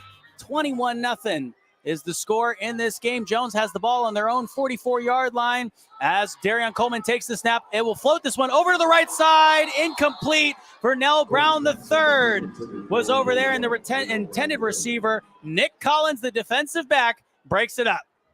That was an excellent job by Edgewater, reading your keys. And when the ball's in the air as a DB, you get a little antsy when the receiver catches it. Playing through the hands, that was teach tape material. What a way to play corner. So this needs to be a big stop for the Eagles if they want the ball back and a chance to put some points on the board at the end of this first half. 3rd down and 6 to go with 1 minute and 56 seconds left to play in the second quarter. Darion Coleman in shotgun right. 2 receivers are to the left of the line, 2 are over to the right. Coleman will take the snap from his own 39-yard line, and as the pocket's collapsing, dumps it over to the middle. Vernell Brown III got the first down up to the 49-yard line. Just enough for a first down. Wow. Now Brown does an excellent job of getting open on that in pattern. It seemed like a deeper slant, but Jaden Brown having to articulate the call to his DBs and having that late rotation as a defense, especially in this situation with the gravity of that moment on 3rd down, is difficult, and they're unable to make a play there. Wow, Jones is looking really, really good out there. So, Jones, 21-0 so far with 1.5 minutes to go as we are about to go into halftime. Edgewater seemingly on their heels now as Jones has a complete new set of downs. And Jones has been doing a lot of different things. We've seen a lot out of Jaquel Smith, and Vernell Brown III is a 5-star recruit with 42 offers, committed to University of Florida as of now. And he's very reminiscent of what we've seen from Edgewater's side with what they've had in CJ Baxter for a few years. Shout out to Josh Guerrero for giving us that stat, and he's doing an excellent job of making sure we sound good on this beautiful Saturday evening. By the way, Vernell Brown III is the number 7 wide receiver in the entire country. Wow. That's a tall order. Play. Coming out of chemistry class, and you got University of Florida, they could use him. They need him in the swamp. I'm a Miami fan, so I'm loving the struggles. By the way, Miami did offer him. He turned him down. The snap to Darion Coleman from the 42-yard line. He's under pressure, and he's still up at the 35-yard line. He's just going to have to throw this one away. Flag came out from the 37-yard line on the far side. If you're an Edgewater fan, you have to just laugh at that play because that's been how this game has gone. You have them bottled up. Everyone on the D-line was in the backfield. You see his jersey getting grabbed. He's getting spun around. You think, wow, this is going to be a fumble, maybe a sack, a fumble sack. And what is it? Turns out to be a holding, but he still gets out of that and throws the ball away. A situation where you need it to be a dead play, a huge momentum shift, turns out relatively good in your favor, but not in the way that you would like it. So let's see if this D-line can get the ball carriers on the ground. That's been the difficult thing, not necessarily just tackling, but getting in position to make the tackle. That's only the second penalty of the game against Jones. Edgewater with over 5. Now at this point, obviously they had that one taken off the board based on the inadvertent flag that got thrown. So here's Coleman, 1-by-3 formation. He will take the play action, rolls over to the right himself, now into the flat from the 45, now diving at the 47, 48. Where did he give himself up there? At the 48-yard line. Picks up 7, but they're still second down and about 13 to go. And again, we get a beautifully timed blitz off the edge by Edgewater. Pump fake gets him in the air. You get a slide. 55 seconds to go. There's the tailback Smith just to the outside. Picks up 1 yard. 3rd and 12 coming up. Few different opportunities for Edgewater to make a huge splash defensively, but it just seems like Darion Coleman has figured this game out. He's so calm and poised out there. Pump faking on that last possession, gaining 5 when he should have been sacked for -10. Right there, just turning around, handing the ball off, being smart. You got 3rd and long. Got to take care of the football here. You don't need to do anything crazy going into halftime. You got the lead, and you want it to stay that way. Edgewater doesn't have any timeouts. 18 seconds on the game clock here for the second half. 15 seconds now. 3 receivers left, 1 to the right. Coleman takes the snap from his own 40-yard line. Chased down and tackled at the 36. Loss of 12 on that one. That'll bring up 4th down with 1 second to go on the clock. Finally, someone breaks through for Edgewater, and it's Brian Porter. And it seems like there was a gang of guys in that backfield, and getting that sack has to feel good. Granted, it's ending the half, but something you go into halftime feeling good about.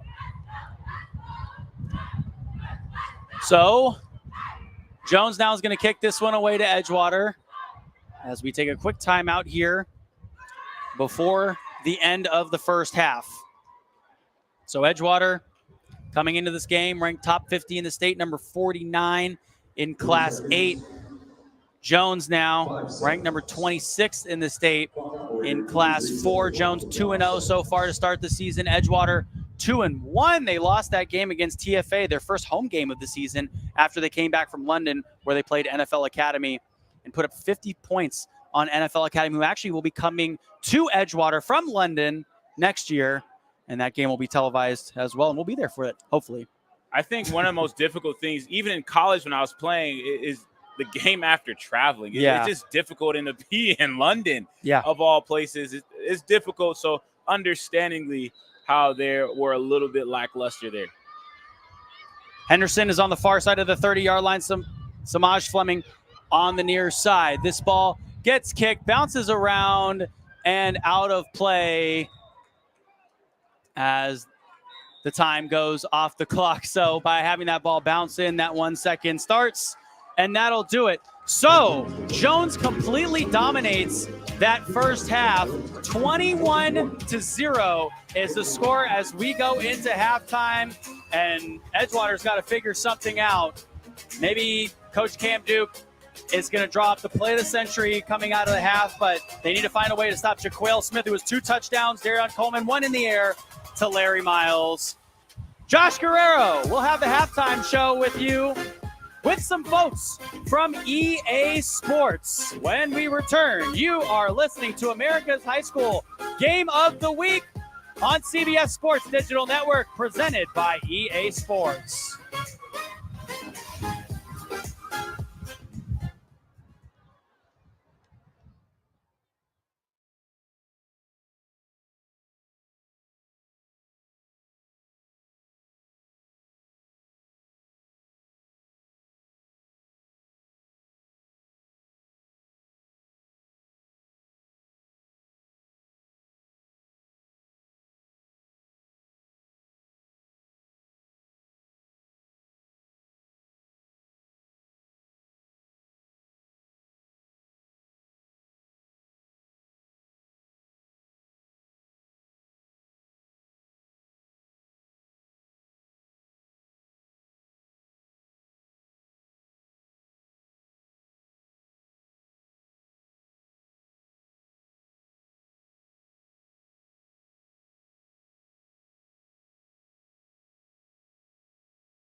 Welcome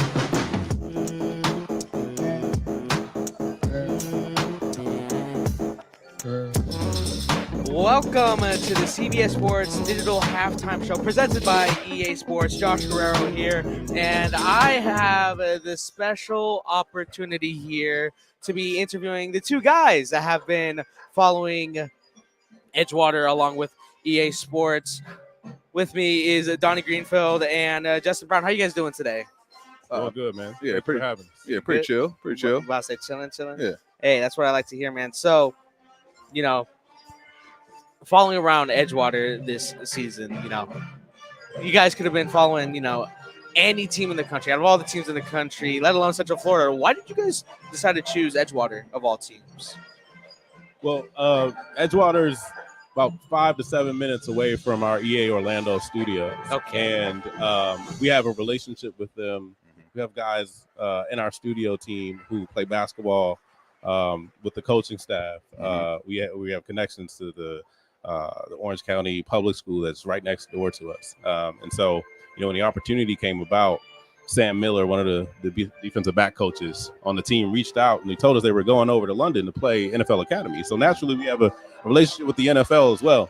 And so we just thought it was the right opportunity to, one, double down on our commitments to make an impact in our community locally, but also our job is to bring experiences and stories in the sport and culture of football to millions of fans around the world. And so for us, we just saw an opportunity to combine those two efforts, make an impact in our community, and then also bring that experience inside of our games and tell that story to millions of fans. So that was one of the reasons, or primarily one of the reasons why we ultimately did this experience.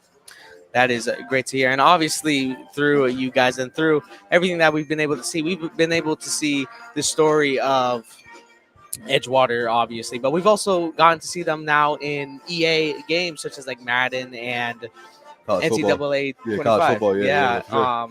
Speaking of college football, do you think we'll see any of these players benefit from NIL and potentially see them in an NCAA game, maybe an NFL game in the future? What are you guys' thoughts on that? I hope so, man. I think, when you guys have the opportunity to make it to the next level, obviously the state of Florida just passed NIL for high school students. And, I hope these gentlemen understand what the opportunity is in front of them as they look for scholarships, or they look for educational opportunities. But I think now that the landscape has opened up for them to receive compensation for their likeness, I would expect that they'd be able to take advantage of that in the future. I'd hope so. I think, what we've done as EA Sports is, again, our commitment to athletes, to empower athletes, to give them voices. And we've been very particular about what that looks like as it relates to being a part of the college football game for college football athletes. And we've given over 7,000 athletes the opportunity to be able to opt in to be a part of the game. And so absolutely when it comes to our brand, but I think there's endless possibilities for brands across the sports landscape who are looking for athletes to represent their values and what it means to be an athlete who represents a brand for promotional opportunities. So absolutely. That is amazing to hear. Hopefully, maybe we'll see Carter Manuel, maybe a Samaj Fleming in the game in the near future. I mean, right now you could log into College Football 25, go to Team Builder. You'll be able to play as Edgewater uniforms, colors, and logos, import them to Dynasty.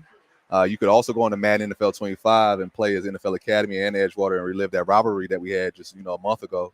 So yeah, right. We don't have the player likenesses in there, but we do have the Edgewater, intellectual property in there, thanks to OCPS. So it's pretty dope. Yeah, it was really dope. I actually had a chance to go last night, download the rosters, and actually play them myself. Nice. And I was like, this is absolutely sick. Granted, Yeah. obviously, name likeness, whatever, intellectual property, can't use them. But being able to, use a high school sports team and even NFL Academy, granted it's owned by the NFL, is really, really cool to see.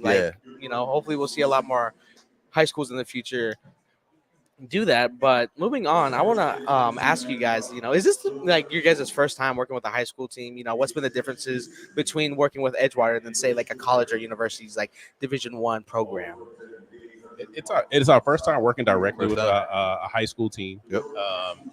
I think high schools, colleges, they all have policies and procedures that they have to go through, right? And so we still had to go through those processes. I think it's a little bit easier because they're right in our backyard, and so we can go and have those conversations. And the red tape doesn't necessarily stretch across state lines and county lines, and so we're just dealing with OCPS versus a high school team. We're dealing with state, we're dealing with federal, we're dealing with. Yeah.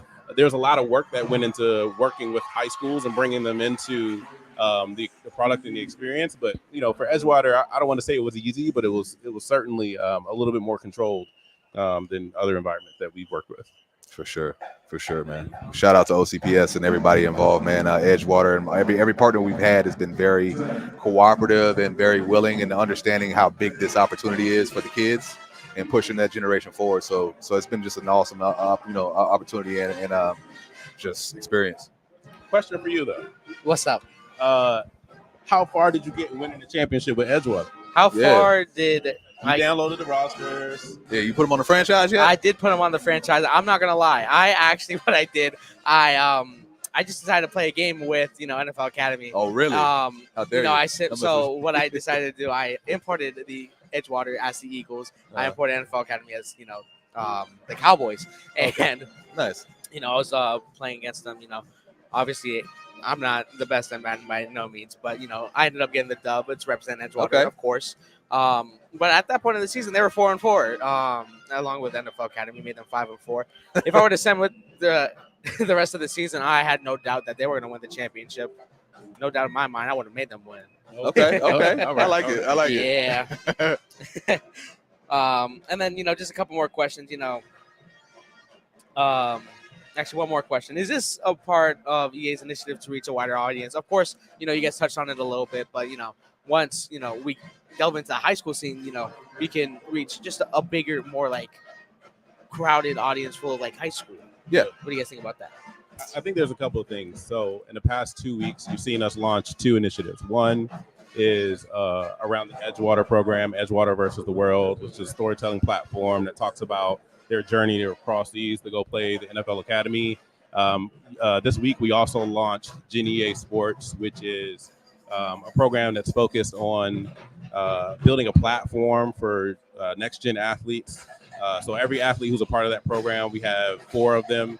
Endrick, who's a global football player who just signed with Real Madrid, just turned 18. Bianca Bustamante, who's an F1 development driver. Alyssa Thompson, who's an NWLS player. And Travis Hunter with the Colorado Buffaloes. So they're all part of the same program. We're being very intentional about focusing on the next generation of athletes. So I think let's think about it like broadening our scope in terms of who we reach. It's about what's the future of sport look like, and how do we build a platform alongside these young athletes? That's what EA Sports meant 30 years ago when we started. And the next 30 years, we're thinking about like how do we continue to build that momentum with the next generation of athletes. And so this is very intentional in that way. But we don't want to just do it where they're like promotional and endorsing. But we create stories. Like these guys told the story. We just had the cameras on, Yes, and I think that's the beauty of what we've been able to do. Yeah, man. Y'all make sure every Thursday, 7 p.m. EA Sports Instagram and TikTok. Make sure you go watch those episodes. Right now, we have 1 episode out. We have a trailer out, and like I said, it's really, really good. But like I said, we got 3 more episodes to go, so stay tuned. Yeah, been very excited to see what you guys will do in the future. I actually did end up watching that first episode, and what you think? It was amazing. I loved it, and I can't wait to see what you guys have in store for the next 3 episodes. Donnie Greenfield, Justin Brown, thank you guys so much for this interview. Yeah, man, my Appreciate pleasure. it. Thank you for having us. And we'll be right back for some more halftime analysis in just a second. You're watching CBS Sports Digital Network, presented by EA. Be right back.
Welcome back to the CBS Digital Sports Network halftime show presented by EA. My name is Josh, and just really quick, the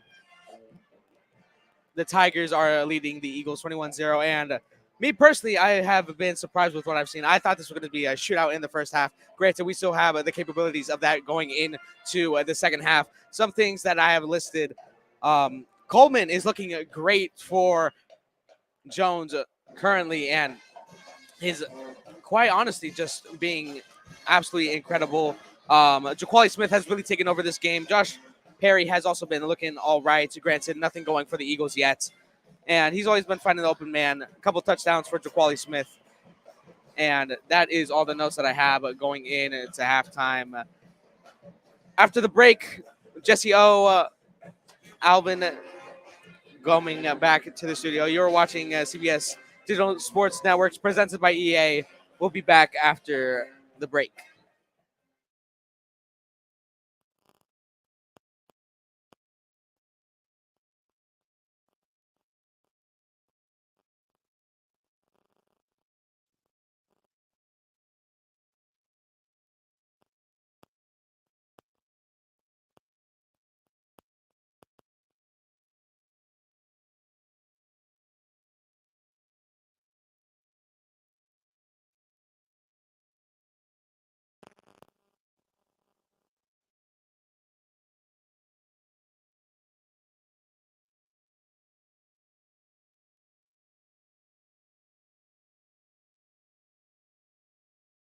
Is under the leadership of Principal Orlando Norwood.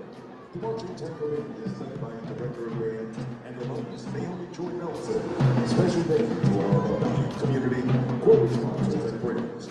Mina and Jamil Wilson, Troy Charlton, Ralph Johnson, Bishop Alan Wiggins at the Hope Church, Attorney Michael Miller, Mr. Rich Black of Onyx Magazine, Attorney Jared Lyon, and our sponsors and friends at Osborne and Francis. The Tiger Band is also sponsored by the Joel Thompson Foundation. City of Orlando Commissioner Francis Bacardi Burns, Commissioner 5, Chadwell, Orange County Mayor Jerry Gibbons, Orlando Mayor Buddy Knight, and Deputy Superintendent Dr. Bridget Williams, and School Board Member Vicky and Mike Tucker. The band is under the direction of Naomi Joy Nelson, arranger Charles Brown, Boaz instructor Eric Harris, instructor Samantha Sanford, clarinet and saxophone instructor Cal Walton, percussion instructor Taylor Curry Lampkin, Braxton Barr, and alumni Dwayne 3D Dickens, drum major instructors John Gordon and William Ferguson, flight instructors Miss Amy Bland, and Miss Marquita Williams, major instructors Miss Betty Moore and Shane Butler. City of America, congratulations, Dr. Alex Jackson.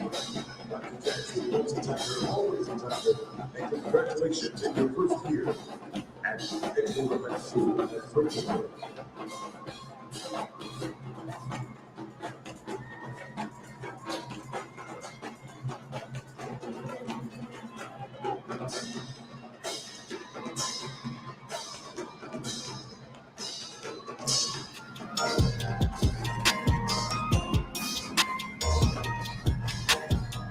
Coming out of the half, Edgewater trailing the Jones Fighting Tigers 21-0. Jesse O alongside my strong safety, Alvin Delvey. Josh Guerrero handling the halftime show there with the EA Sports crew. And Alvin, I'm just curious, what second half adjustments do you think we'll see from both of these teams? First out, huge shout out to the EA Sports group coming out here. And like you mentioned before, the notoriety and availability and just exposure for the kids, that's exactly what we're all here for. So love that. But the adjustments is really simple.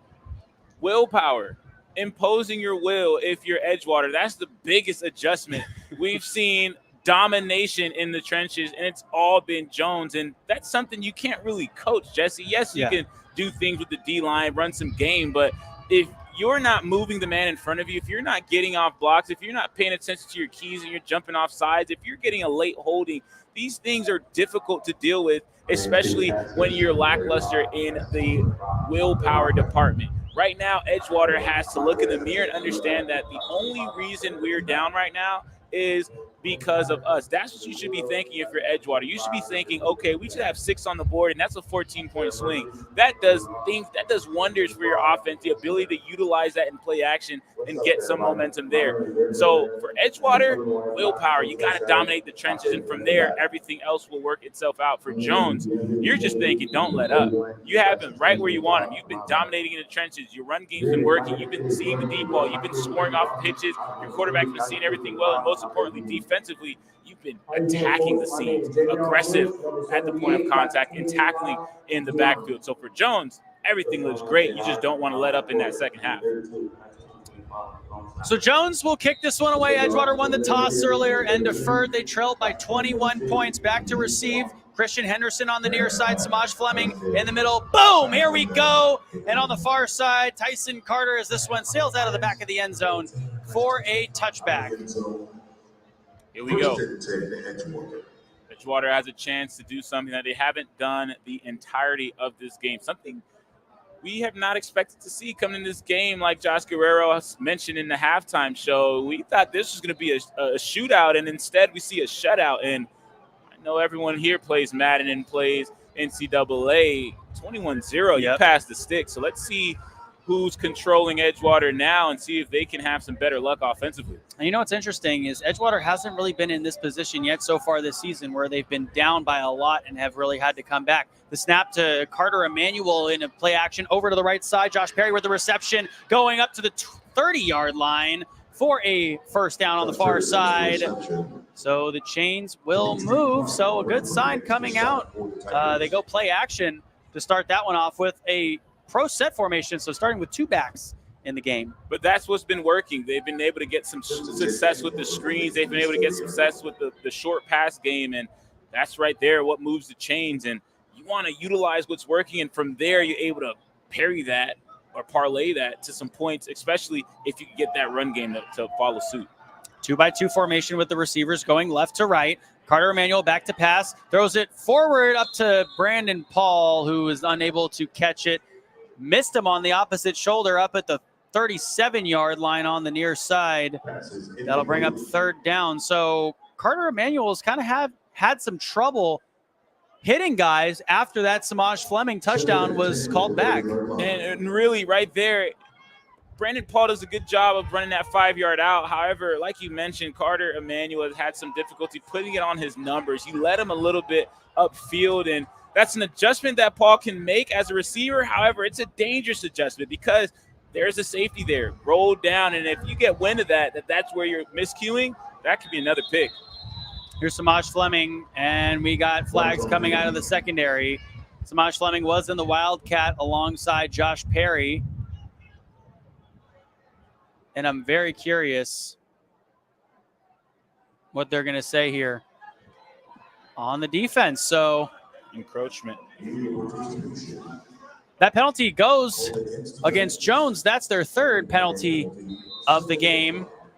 Very clean for Jones. And wow, you got a D lineman playing corner. Samaj Fleming trying to power his way towards the marker for the first down. Forward progression gets him up to the 41-yard line.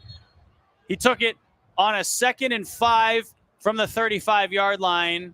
Samaj Fleming, another first down. However, despite that being a good first down, Andre C., number 99, the D lineman for Jones, was trying to get some rest, get a breather, get off the field. He was on the field playing corner.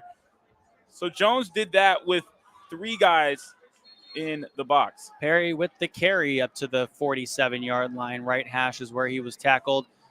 Made it up from the 41, a 6-yard gain, 2nd down. They'll move pretty quickly here on this drive. Perry bounces off the right side of the line, now cuts back to the left, and he is swallowed up at the 50. Gained 2 on the play. They're 1 yard short of the first down. 3rd and 1 coming up. Isaiah Murphy-Sink, the cornerback, does an excellent job of getting blocked by Samaj, but getting skinny, getting the tackle in the backfield, forcing that bounce, and a huge play gets stopped short of the first down. Now we got 3rd and short.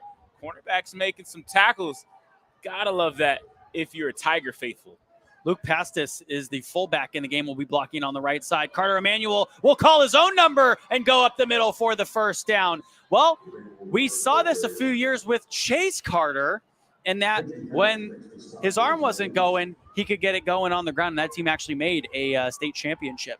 Oddly enough, it's one of those things where you get a couple of good plays, you get a first down, you start to get confident, and everything else starts to work. And like you mentioned, Chase Carter was excellent, and Carter Emanuel repeating some of those plays. Emanuel back to pass from the 47-yard line over to the near side. Brandon Paul has it at the 33, and that's a first down.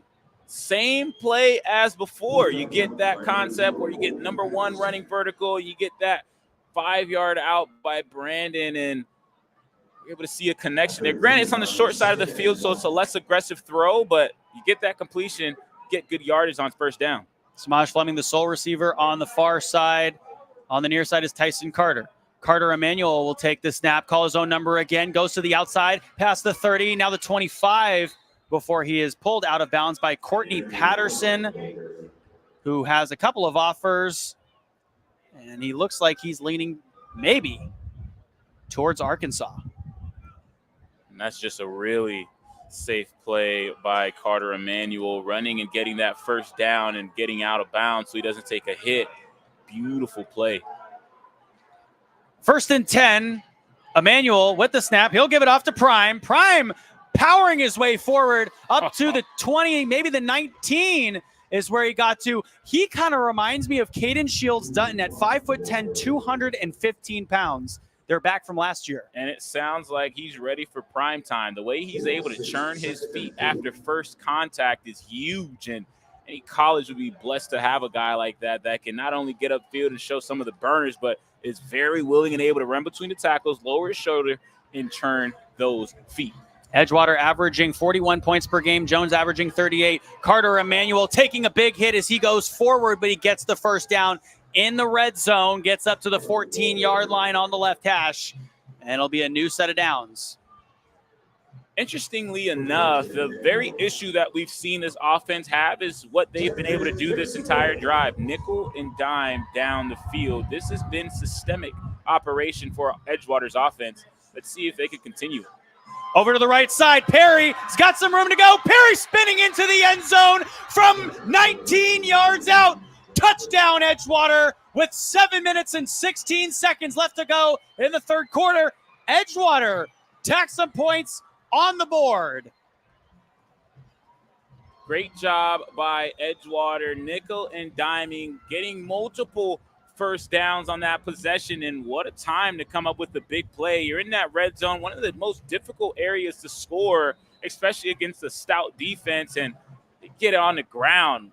What a way to change the tide and change the momentum of this game, and what a way to start the second half. Kinley Curvin out to kick this one away, and he is perfect. The first time we've seen Curvin try to attempt an extra point in this ball game. So now Edgewater trailing by 2 touchdowns. Interesting. Carter Emanuel getting something going there on the ground. He came to Edgewater from Lake Nona, and he's actually been pretty impressive in the Eagles exhibition against NFL Academy in England. He threw for 2 touchdown passes and ran for another. And a lot of the scouts are talking about how much poise he shows in the pocket, and he delivers accurate throws all over the field. And his ability to scramble is a key ingredient to this Edgewater offense this season.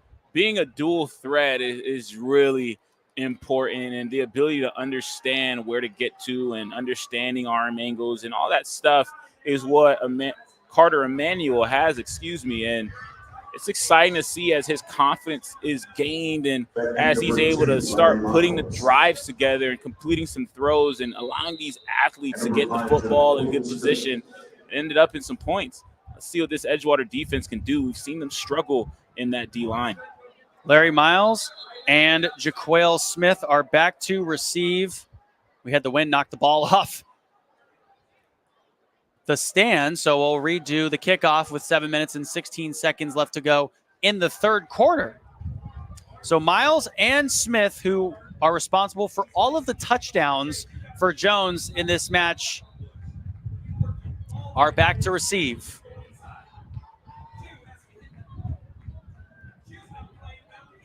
Miles on the near side and Smith on the near side. It'll be a pooch kick. This one goes right up to the middle, up to the 40-yard line is Walkie Ambroise on the return. Ambroise gets to the 40. So Edgewater, obviously, I think they've tried that a few times. Just hasn't worked. And that was an absolute smackdown by Luke Anderton on that play. Yep. Huge hit. That'll get this Edgewater defense rearing and ready to go. Kickoff is the first defensive play, and so far it looks good. So Jones can muster together. 3 receivers left and 1 over to the right. Darion Coleman in the backfield. He's joined by Smith. This is the money quarter. Edgewater done a great job starting it off, and Jones has an opportunity here. The snap, and then the handoff, swallowed up with Smith. The ball came loose. Did Edgewater get it? It came loose at around the 48-yard line. And we're still waiting for an official signal from the referees. Jones did, in fact, go down with it. Regardless, that's an excellent job by Will Marzoff, falling off of that block and getting a huge TFL to start off this drive. 2nd and long, pin those ears back and make a play if you're Edgewater. 2nd and 13, you hear the Edgewater fans. Coleman back to pass from the 30, gets hit as he throws. Incomplete, but a flag comes out from the 50. It'll be passer interference from Perez Martin, the defensive back. Wow. What a play initially by that D-line for Edgewater, forcing an errant throw, but unfortunately on the back end, unable to get his eyes back and fight for position. Looks like it might be pass interference, a little bit of contact, but from here, obviously I'm biased as a defensive back. It looked like it was both ways. I hope this thing just goes to 3rd down. Notably for Jones, it seems that Smith is not playing. He's not in the game. He may be getting tended to on the sidelines, and it looks like he's getting worked on. Dante Wallace now is the tailback, and it will be a penalty against Edgewater. So an automatic first down, 15-yard penalty. And now the ball, just like that, goes into Edgewater territory. And a flag comes out from the sideline on the far side. That's Edgewater. Yeah, probably a warning. Yep. Especially after a call like that. You know, when it's nip tuck like this, you're on the verge of getting a break, and you're going to have something to say about it. But not having Jaquail Smith in on this drive is going to be huge for Jones, because that kind of makes you one-dimensional as far as passing concepts is concerned. However, Edgewater in the past has been somewhat susceptible to deeper balls. Let's see if this DB core can handle it. So Dante Wallace, again, is the tailback. Remember, on that last play, Darion Coleman came in and got rocked, was willing to take a hit there to try to get the ball down the field, and we have a timeout with 6 minutes and 27 seconds left to go in the 3rd quarter. We're going to take a break from our broadcast. 21-7 is the score. 1st and 10 for Jones. When we return here, you are listening to America's High School Football Game of the Week on CBS Sports Digital Network, presented by EA Sports.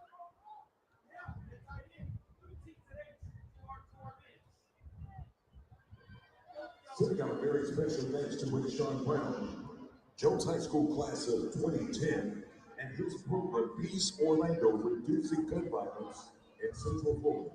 Keep doing what you're doing, Rayshawn.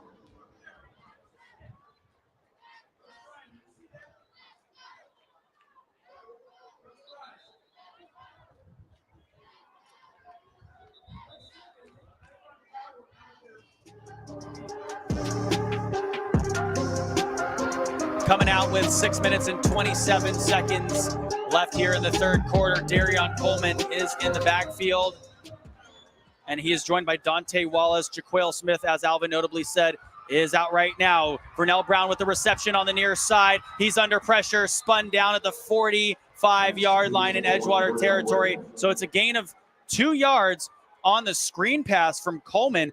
A concept which they have been using pretty much all game long is just the screen pass to Vernell Brown III, screen pass to Larry Miles. As a defensive coordinator, Alvin, how do you dial up something that defends against the screen pass?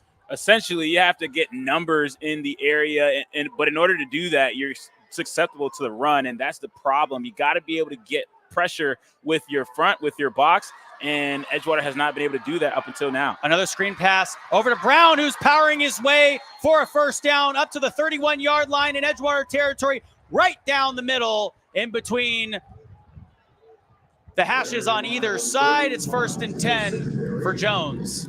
Jakari Leonard, a name that we haven't said and probably won't get said a lot because he's the old lineman, number 77 for Jones. He is working his tail off downfield and getting some notable key blocks. What an effort by him. Jakari Leonard, 6'4", 295-pound right guard, the junior, as Coleman takes the snap. He's at the 36-yard line, floating this one for the pylon. Going up for it is Vernell Brown III. Touchdown, Jones, 31 yards. Vernell Brown III, top 10 wide receiver in the country, showing what he's worth. Are you kidding me?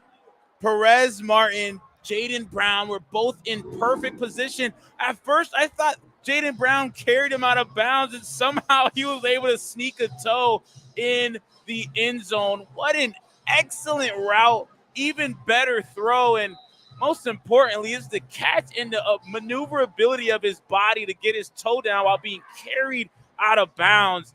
Wow, that's a top 10 moment. What a play. That'll definitely be on SportsCenter later as Kason Mullis puts that one through the uprights. Wow. If you are a Tiger fan nervous about having your star athlete in Jaquel Smith out getting worked on the sideline, do not be worried. You have number 1, Vernell Brown III, another ATH, making plays downfield. And this has been quite the 1-2 punch if you exclude the effort that we've seen from Darian Coleman. This offense is star-studded, but unfortunately, you have an injury. So a player down on the far side. Darian Coleman throws for his second touchdown of the game. We'll get you who it is. Looks like a Jones player is down, unfortunately, as they tend to him now, but everyone else sprinting back out onto the field. That's Malachi Porter, the long snapper. So he will come out, and we will keep this thing rolling. So Jones coming off a 28-21 win in the Soul Bowl rivalry game at Evans High School last week, with the score tied at 21-21 for 4:25 minutes left remaining in the fourth quarter. Jones, who's number 1 in the area, capped off a 41-yard drive with a 6-yard touchdown run by Dante Wallace. So we shouldn't be too worried about Jaquel Smith being out, as Samaj Fleming takes the kickoff in the end zone for a touchback.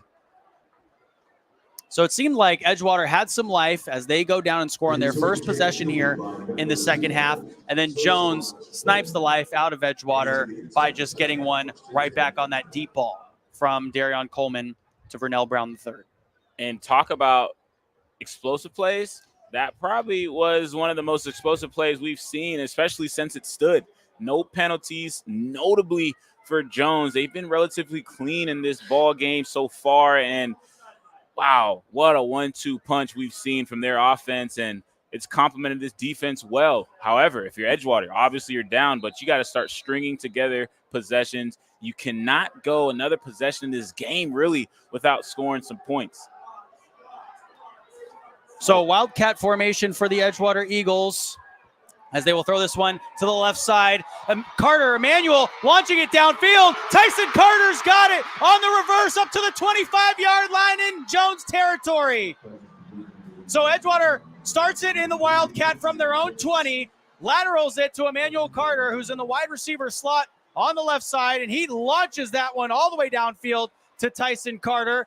That's some Cam Duke craftiness. Whenever you see a quads formation and the quarterback is that wide receiver, got to be thinking game, and they executed it perfectly. Here's Josh Perry to the right side. Perry is going to go up to the 10-yard line before he's tripped up. A defender got his hand in there, and if he had not, it was 6 more points for the Eagles. Christian Robbins just had a touchdown-saving tackle right there, like you mentioned, by the shoestring. But excellent job by not only parrying that huge possession, but now you get another knock. So here's Perry again on 1st and 10. He got lit up at the 10-yard line. No gain. 2nd down and 10. Andre Seed, we've mentioned his name earlier for not being aligned properly. Right there, it seemed like he was aligned properly and laid the smack down in that A-gap. The 5'11", 286-pound sophomore is making his presence felt. 2nd and goal from the 10-yard line for the Eagles. Carter Emmanuel will take the snap, and he'll be tackled maybe for a loss of a couple inches at the 10. 3rd down and goal. This defensive front, Alvin, it's been a battle of the trenches, and it's been won so far by Jones. Isaiah Simpson, 6'2", 185 senior, gets downhill and makes a play, reading his keys properly, because as a DB, you can't make that play if you're not having discipline with your eyes, and discipline is what we've seen from this Jones defense. And 3rd and long, let's see what they do. 2-by-2 with the receiver core. Carter Emmanuel throwing it into the end zone, picked off by Courtney Patterson. Patterson bringing it out from the end zone, 20, 30. He's got blockers up front, cuts back inside. Now at the 50, he's got more blockers and tackled at Edgewater's 35-yard line. A 55-yard return for Courtney Patterson, the defensive back. Carter Emmanuel throws a pick in the end zone. Wow. Beautiful pattern by Brandon Paul. He runs a beautiful corner. However, just an excellent job by Courtney Patterson again by playing his leverage properly, understanding where that under shoulder is, where your leverage is, and getting to that bottom shoulder on a corner route. Just very difficult to complete that ball. And wow, he's had an excellent showing, and right there getting the fruits of his labor, really. What a turn of events. 3 receivers left, 1 over to the right. For Jones, Julian Prime is still the tailback. Or excuse me, that is Jaquale Smith actually back in the game. So Jaquale Smith on his first carry, they give it right off to him and they lose 3 yards. What a ball game on both sides of the football for Jones. Man, it's just bending and not breaking. That's the epitome of it. I'm still stuck on that excellent play and ball, the vision he has. Courtney Patterson puts his offense, puts his team in prime position. And talk about hearing a pin drop in a crowd. These Edgewater fans are relatively quiet here for good reason. 2nd and 13 as they give this one off to Smith. Smith up the middle, up to the 30-yard line. Picks up 7 yards on the carry. 3rd and 5 coming up from Edgewater's 30. The problem with those 7 yards is it's in the A-gap. Whenever you have belly plays like that, getting huge chunks of yards, and the worst part about it, he's falling forward. All things that you don't want to happen as a defensive player is what's happening when it comes to the run game between the tackles, and they got to find a way to get their soundness on their gaps and make a play. So this one will go to Jaquale Smith, who picks up the 1st down from the 30, gets up to the 16-yard line. A flag comes in from the secondary. Jaquale Smith fired up after the run with 1 minute and 46 seconds left to go in the 3rd quarter. Life is being snubbed out of the Edgewater Eagles at this point. Jones' offensive line is going absolutely crazy. Granted, Jaquale Smith, he does an excellent job of dropping his shoulder and getting forward progression, falling forward. Seems like there was a penalty on Edgewater's side, but man, is he able to be patient in that backfield, knowing that the big boys up front is getting the job done. They're going to create a hole for him, and he's going to see it. What an effort by this offense. 1 minute 43 to go. Darion Coleman and Jaquale Smith is his tailback. Shotgun left, 1-by-2 formation with the receivers. A play action. They'll float this one over to the pylon, other corner. Incomplete. A.J. Hewley for the Edgewater Eagles broke that one up. The intended receiver was Antoine Glover. That's honestly just a try ball. Sometimes you got to try a guy and see what he's made of. And A.J. Hewley explains that he's one of those ones. Great job being disciplined and not having too much hands. Good push-pull there by the DB for Edgewater, and Hewley's able to make a play. From the 10, 2nd and 10, here comes Jaquale Smith. He is tackled for a loss of 2 yards. 3rd and 12 coming up. Xavier Denmark does a good job of just wrapping up there and not allowing him to wiggle out of there, because we've seen Jaquale Smith get out of some tricky situations, unable to get out of that one. 3rd and long. Unfortunately for Edgewater, if they get this first down, man, they got 3 tries, probably 4, and they're going to be out there at 1 yard line. So if you're Edgewater, you got to hold this to 3. Way easier said than done. 28-7 is the score at this point. 49 seconds left to go in the 3rd quarter. Jones with a 21-point lead. 2 receivers left, 1 over to the right. The snap goes to to Darion Coleman, and they hand it off to Jaquale Smith. He's tackled, and it's fumbled at the 20, and now Edgewater's running back with it the other way. Edgewater's taking it. Jatorian Mack all the way back in for a 77-yard fumble 6.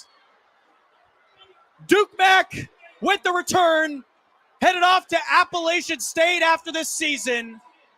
That gives Edgewater some life with 16 seconds left to go in the 3rd. As a defensive player, this has been the perfect game. We've seen so much adversity on both sides. You're in a corner driven all the way back. You get a fumble 6 by Jatorian Mack. Well, what a way to crack the scoreboard and get some points, but unfortunately that comes with an injury again on the far side. Jesse, this has been a crazy game. So a player is down around the 27-yard line, right hash on the far side. 28-13 is the score as of now. We'll take a timeout for the injury. 16 seconds left to go here in the 3rd quarter. Edgewater does score on a fumble 6. Could this be the momentum they need, or can Jones bring something back? When we return, you're listening to CBS Sports Digital Network.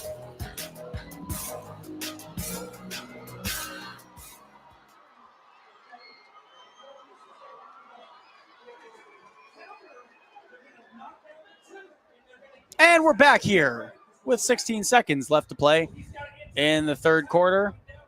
It was a fumble 6 all the way to the house for Jatorian Mack, the defensive back / wide receiver. The senior is committed to Appalachian State. Kinley Curvin out to attempt the extra point, and he will kick this one away, and it goes into the stands, but it is good. So Edgewater, a lot of time left still to play in this game. They need a stop, though, on defense. Oh, there's so much time. And you just got a fumble, 6. When you're backed up on 3rd down, you needed a play, and you got the biggest one yet for the defense, and you're not even giving the offense a chance to score. I'll do it for you. So as a defense, if you're Edgewater, we need to do more of the same. Instead of doing it backed up into our own territory, we want to do this right out the gate. Make this a 3 and out. If you're going to turnover, make it on 2nd down. That's what you're thinking if you're Edgewater's defense. D-line, get aggressive. Stop the ball. That's what you're thinking. Get your hands on the offensive lineman. Make sure you can get hands on, rip off, get into your gap, and just be sound if you're a defense for Edgewater. And if you're Jones, you're not necessarily worried here. Obviously, horrible play, but you're thinking, we got time. Let's make sure we keep our foot on their necks. And so far, it's worked. Darion Coleman and Jaquale Smith are the 1-2 punch in the backfield for Jones that have been doing it all game long, and Jaquale Smith just lost it there, and it was a fumble 6. So here's Larry Miles and Jaquale Smith to return the football as an onside kick comes, and Edgewater grabs it at the 49-yard line. Duke Mack has it again. A flag comes in from the near side at the 45-yard line in Edgewater territory. Go ahead.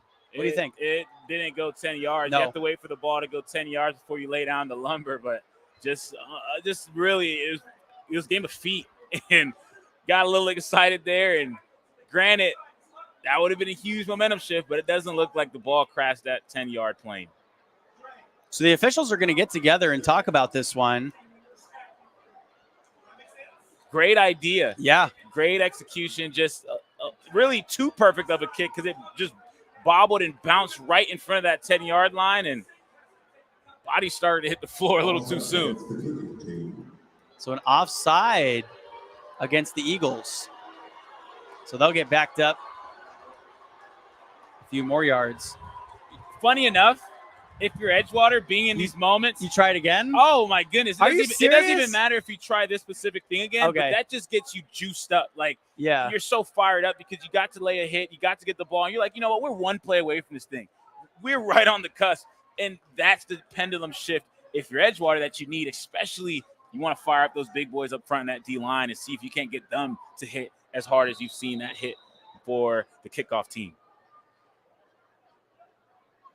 So Edgewater now will kick this one away. Larry Miles and Jaquale Smith back to receive. Miles at the 18-yard line, far side hash. And Smith at the 20 on the near side hash. This one's going to go on the ground and be picked up by Jones. Jones now taking it up to the 50-yard line. Pat McAfee would love that play. Kinley Curvin, he made a tackle. Granted, you know, it's rough as a kicker to go and tackle and really cover your own kick, but Kinley Curvin did it. 5'11", 225 pounds. Kinley Curvin. He's going to need some oxygen when he gets on Wow, that sideline, but, man, that's the way to make a play. This defense has a tall order, and it really starts with those big boys up front. Every drive that's ended positively for the Edgewater defense has been because the D-line has made a play in the backfield, and it's really shifted the tide of that possession. Can they do it again? It's up to the big boys, box 7. Let's see what they got. And, you know, in the past, Edgewater would have these players, these big defensive players, you know, along the likes of Jatorian Mack. They had a guy by the name of Jeremiah Connolly. I don't know if you remember, as this one goes to Smith on the near side. Smith breaking away, cutting back inside from the 30. Now the 20 is tackled inside the 15. Goes from the 48-yard line, picked up 25 yards on the carry. Aiden Anderson did a great job as a D lineman, retracing his steps and going and making a tackle on a cutback. But, man, talk about explosive play. Jaquale Smith has explosive play written all over him. He's always going downfield and put a play there. That'll be the end of the third quarter. So a fourth quarter up and coming. Jones inching near the red zone. When we return, they lead by 14. The Tigers are threatening one more Tiger strike.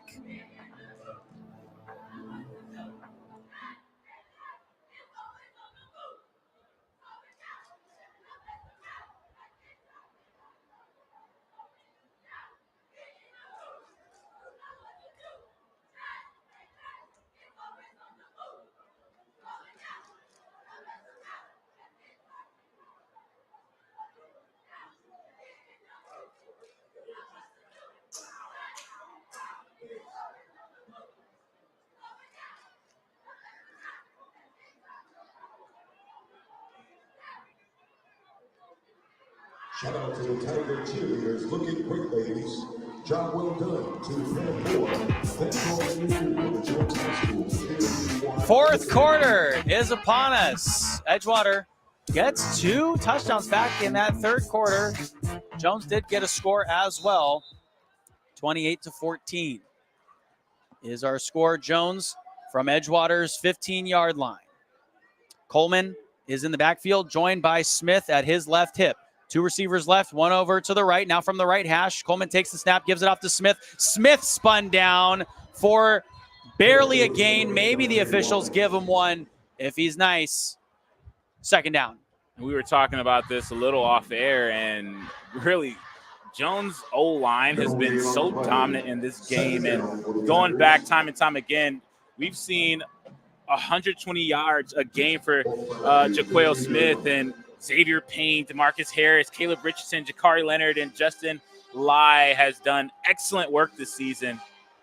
we're expected to see a lot more from this poised and primed Jones Fighting Tiger offense. And it's just the push of Caleb Richardson and Jakari Leonard, who have been so good. They create a seam up the middle as Josh Perry or Jaquil Smith is spun down at the 1 yard line. That's a 1st and 10. And now Jones knocking on the door again. They get 4 more tries. That's the dangerous part about this situation. Edgewater has not been able to stop the run, and now you're in a run situation. So for Edgewater, it's looking a little rough. You got to get aggressive here. At this point, you just start dialing up the pressures that you had stored up in the toolbox. But really, it seems like whatever lock this defense thinks they have, Jones Fighting Tigers has had the master key. I'm guessing they're giving this one back to Jaquil Smith from the 5. Here's the snap. Smith spun down back at the 1 yard line. A good stand there by Edgewater's defense. Damian Moore coming off the edge and making a big play, and that was finished off by Aiden Anderson. So a couple of guys making plays in the backfield. Ivert, 2nd down and short. You got to do it 2 more times, really. This is really 4 down territory. 10-10 to go here in the 4th quarter. 28-14 is our score. Tigers a 14-point lead. Jaquil Smith in the backfield alongside Coleman once again. This Jones team has not beaten Edgewater in the regular season now in 3 straight seasons, but they have beaten them in the playoffs 2 years in a row to knock them out. They will not play each other this year in the playoffs. They are in different classes. Jones is in Class 4. Edgewater is in Class 8. Coleman out of the gun left. He will take the snap. And we had movement from the Jones offensive line. That's going to push them back on 2nd down here. So that's really good for Edgewater. However, nothing really changes. Front 7. You got to get the job done. Yeah. Got to get the job done. Right now, what we're seeing from this Jones offensive line is flat backs. Hands are inside the pads, and they're just driving. We're seeing guys get reached. We're seeing a lot of lanes for these backs to get through, and it's just been difficult. When offensive linemen are getting to the linebackers, there's a world of hurt. They give the tailback to Jaquil Smith a carry. He's going to try to push his way up to the goal line and gets down at the 2 yard line, made it back up from the 6. Gains 4, 3rd down. Landon Gaines did an excellent job there of coming and cleaning the pile, because it looked like Jaquil Smith was going to carry that first defender into the end zone. We get a big hit by Landon Gaines. Do you think this is 4 down territory for Jones? Because if you score another time, then this game is completely out of reach. 1,000%. And now you have this offense backed up into your own territory. It's 4 down territory. No question about it. At any point in the game, you're going for it 4 times. From the 2, Jones in Edgewater territory, threatening another strike. The snap to Coleman. They'll give this one to Smith. Smith spun down at the 5 yard line. Soaring in like an eagle, Damian Moore. We've said Damian Moore's name a few times. He came off the edge on that left side, came off the edge on that right side. And Jones doing a smart thing. You already have the lead. Go and kick it. However, 4 down territory typically in this situation, primarily because even if you don't get it offensively, you're putting this defense, your defense rather, in an excellent position to be aggressive and maybe force the safety. But Jones elects for the safer option, and they're kicking a field goal. Kaysen Mullis out to attempt a 22-yard field goal from just 2 feet inside the right hash near the middle of the field. Snap good. Spot is down. The kick is up, and it's good. Walking away with 3 points here is a huge win for this Edgewater defense, primarily because they stopped the run 3 times in a row, something we haven't seen. And obviously, we know as defensive players, it's really easy to stop plays on it within the red zone because the options for receivers are limited. You're not going to get that post. You're not going to get a lot of those concepts that you typically get when you're in the middle of the field, or even when you're backed up, the field's not wide open, it's condensed. So to be able to stop the run in these situations, huge for this Edgewater defense. So last year in the regular season, Edgewater defeated Jones at home 31-14. That's when Edgewater was ranked number 1 in the area. They were 4-0 at that point. They played at home. They forced 5 turnovers. And that was mainly because of their front 7 at that point in time. And also at that point in time, junior Samaj Fleming rushed for 3 touchdowns in the Class 3 Metro District 3 route of the local rival Jones. And I remember talking to Coach Duke after the game. He said turnovers are critical. You have to win the turnover battles in the games like this. And when you can do that, you're able to do some stuff and get the run game going, and you can just grind out a game. Obviously, it's been a little different tail of the tape in this regular season game against Jones. Well, the turnovers has scored half of the Eagles' points, so they're still doing great in that department. However, they've turned the ball over more in their offense, so not winning the turnover battle. Here's Samaj Fleming on the return from the 5-yard line. Is going to cut back towards midfield now at the 20. Goes towards the flat on the far side up to the 27-yard line before he is tackled. The man we were just talking about who had 3 touchdowns last year rushing against this Jones squad. But again, that Jones front 7 on their defense is just so hard to get past. Luckily, Josh Perry does have a touchdown himself. Well, we do have 3 guys above 270 pounds on that D-line. That's a lot of beef. USDA grade A beef is what we're seeing on this Jones Fighting Tiger defense. And the problem with that, it stymies the run. Let's see what Edgewater can do. A pump fake by Carter Emanuel, who just completely misses Grayson Gibson over the middle. And those are passes you got to have from Emanuel. So the first attempt at that hookup was a drop by Gibson, and then you followed up with just slightly inside out of his hands, and with a tight end or a receiver of that size, especially a possession receiver, you just got to put it on his numbers. And right there, that miscue is another opportunity that was missed. The only problem with that is Jones has not missed their opportunities. None of them. A little bit of slip in the transmission for this Edgewater offense. Prime is the tailback at the right hip of Emanuel. He takes the snap, will roll immediately to the right side, looking left now, will change his body direction, now hustle back towards the 30 and go out of bounds around the 34-yard line on second down there from the 29. Picks up 4, third down coming up.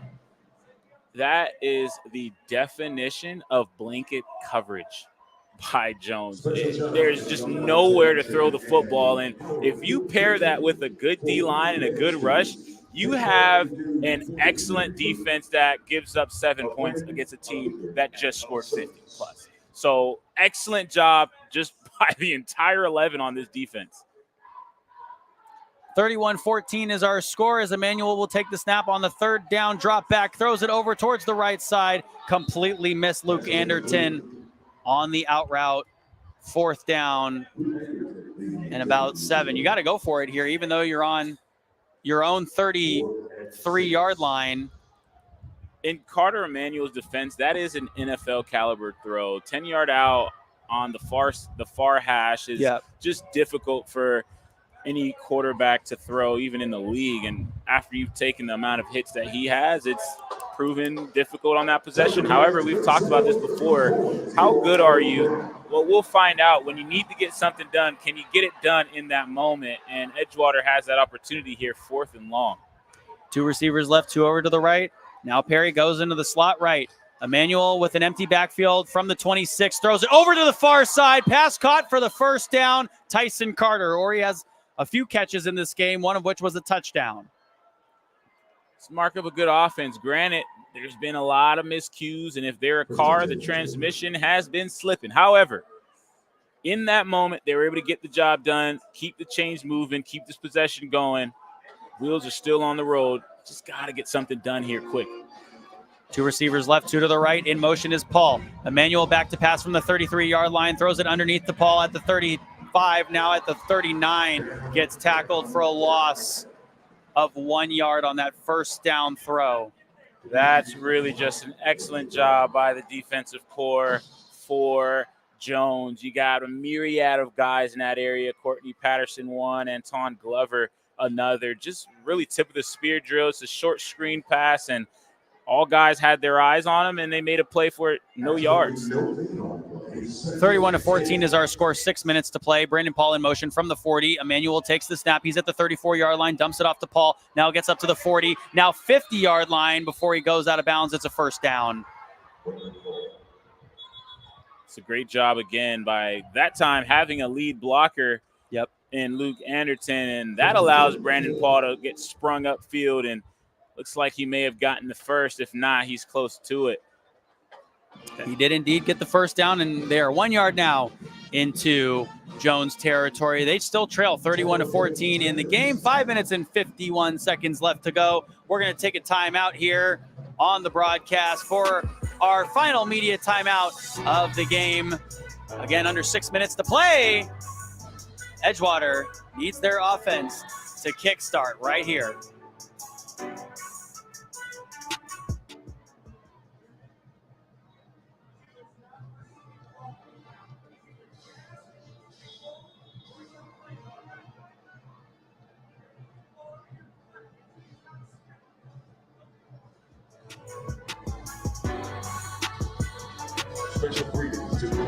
Halfway through the fourth quarter, Edgewater trailing by 17 points. So their offense is out on the field. They're in Jones territory from Jones's 49-yard line. Carter Emmanuel will take the snap, looking left, now under pressure, rolls out to the flat on the right side, throwing that direction. Caught by Brandon Paul at the 30. He's got no one in front of him. Brandon Paul going in for a 49 touchdown yard reception.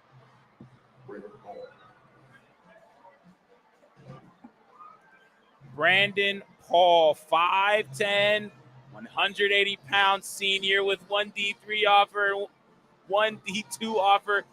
Based on his play this game, I'm expecting more to pour in. He does an excellent job on that pattern, cutting it on the dime about 10-yard in, and the ability to escape the defense, showing off his quick wheels, gets the touchdown. It's excellent what he's been able to do, especially in this fourth quarter. A couple of screen passes, one for no gain, one for a first down, and he follows it up with a huge touchdown.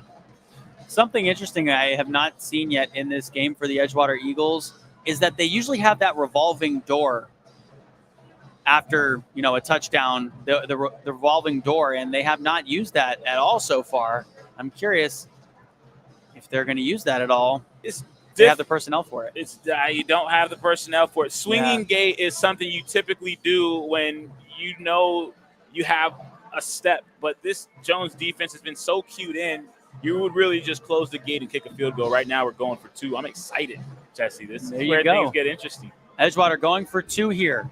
Carter Emmanuel in shotgun left, three receivers left, one over to the right. Josh Perry, the tailback, is over towards the right side, and a delay of game against the Eagles. And now they will bring out the field goal unit, point after touchdown unit. Regardless, going for two doesn't necessarily change what needs to be done on the defensive end. If you don't get that stop rather quickly, ideally a 3-and-out with 5 minutes, 38 seconds left, and it's 2-score game in minimum, it's tough. So here's Kinley Curvin. And he'll put that one through for the third time in this second half, but Edgewater still trailing by 10 points, 5.5 minutes left to go. And obviously we've been talking about how Jones has pretty much had Edgewater's number in the playoffs. They haven't been able to get past them in the playoffs. Well, this might be your only opportunity to get past Jones this year if you're the Edgewater Eagles. And so far, Edgewater has not showed much on the defensive side, but time will tell. They did last season, Alvin. We were actually not there for it, but Jones rallied in the fourth quarter from a 10-point deficit on the road to end Edgewater's unbeaten season for the second consecutive year. And one thing I might note is that, both of the last two seasons, Edgewater's only lost one game, and that one coming against Jones, and that's always in the playoffs when you have all that heat on you and everything. Both times they made the state championship, they had two or more losses. They were 12-2 the first time they made the state championship in 2020, and then when you and I were covering them in 2022, they were 8-3. One of the things about a relatively unblemished record is the fact that you really do learn more in losses than you do in wins, because it's just difficult to coach certain things when you get away with it and you end in victory, and you can say, well, we won. You come up with these excuses, but realistically, when you lose, it hurts so bad. And when you lose in the regular season. So a squib kick goes up to the 49-yard line, recovered by Jones. It's just really difficult to come off of a loss and have any sense of pride in what you've done. You're really ready to scorch earth and do whatever needs to be done to change things and rectify things. And those changes week in and week out are really what allows you to go and do great things in the postseason. One of the biggest changes Edgewater is going to have to make from this game is just the physicality up front. The battle of the trenches was lost here. Everything else is relatively similar. Penalties were relatively the same. However, Edgewater's are more costly, but number-wise, it was relatively same, clean in the second half. But the battle of the trenches was so overwhelmingly in Jones's favor. It's just difficult to overcome that. So here's the Jones offense, led by Darion Coleman, who's in the backfield, joined by Jaquil Smith. One receiver left, 3 over to the right. Jones right down the middle of the field from their own 49-yard line. They take the snap. Smith will take the handoff. He's tackled for a loss of about 2 yards on the carry. Jaquil Smith is getting up slower and slower as these hits pile up, but man, was that one of them. Beautiful effort by this Edgewater defense, and it seems like now they're starting to pick up that tenacious really tendency that we've seen for the entirety of this coaching staff's era here and getting some TFLs. One receiver left, 3 over to the right. Coleman back to pass. He's under pressure, goes out to the flat on the far side. He's got a receiver open. That's Vernell Brown III, who gets tackled at the 45-yard line. So Coleman able to make a little bit of something out of nothing. He was being chased down, and they pick up about 8 yards on the play. They were behind that 10-yard marker, so it'll be 3rd down and 4 to go. Great job getting that ball out by Darion Coleman, but Vernell Brown III does such an excellent job of catching it and running inside and making a guy miss, and that's been the tail of the tape. Missed tackles, and that was another one, 3rd and short. One receiver left, 3 over to the right. Gun left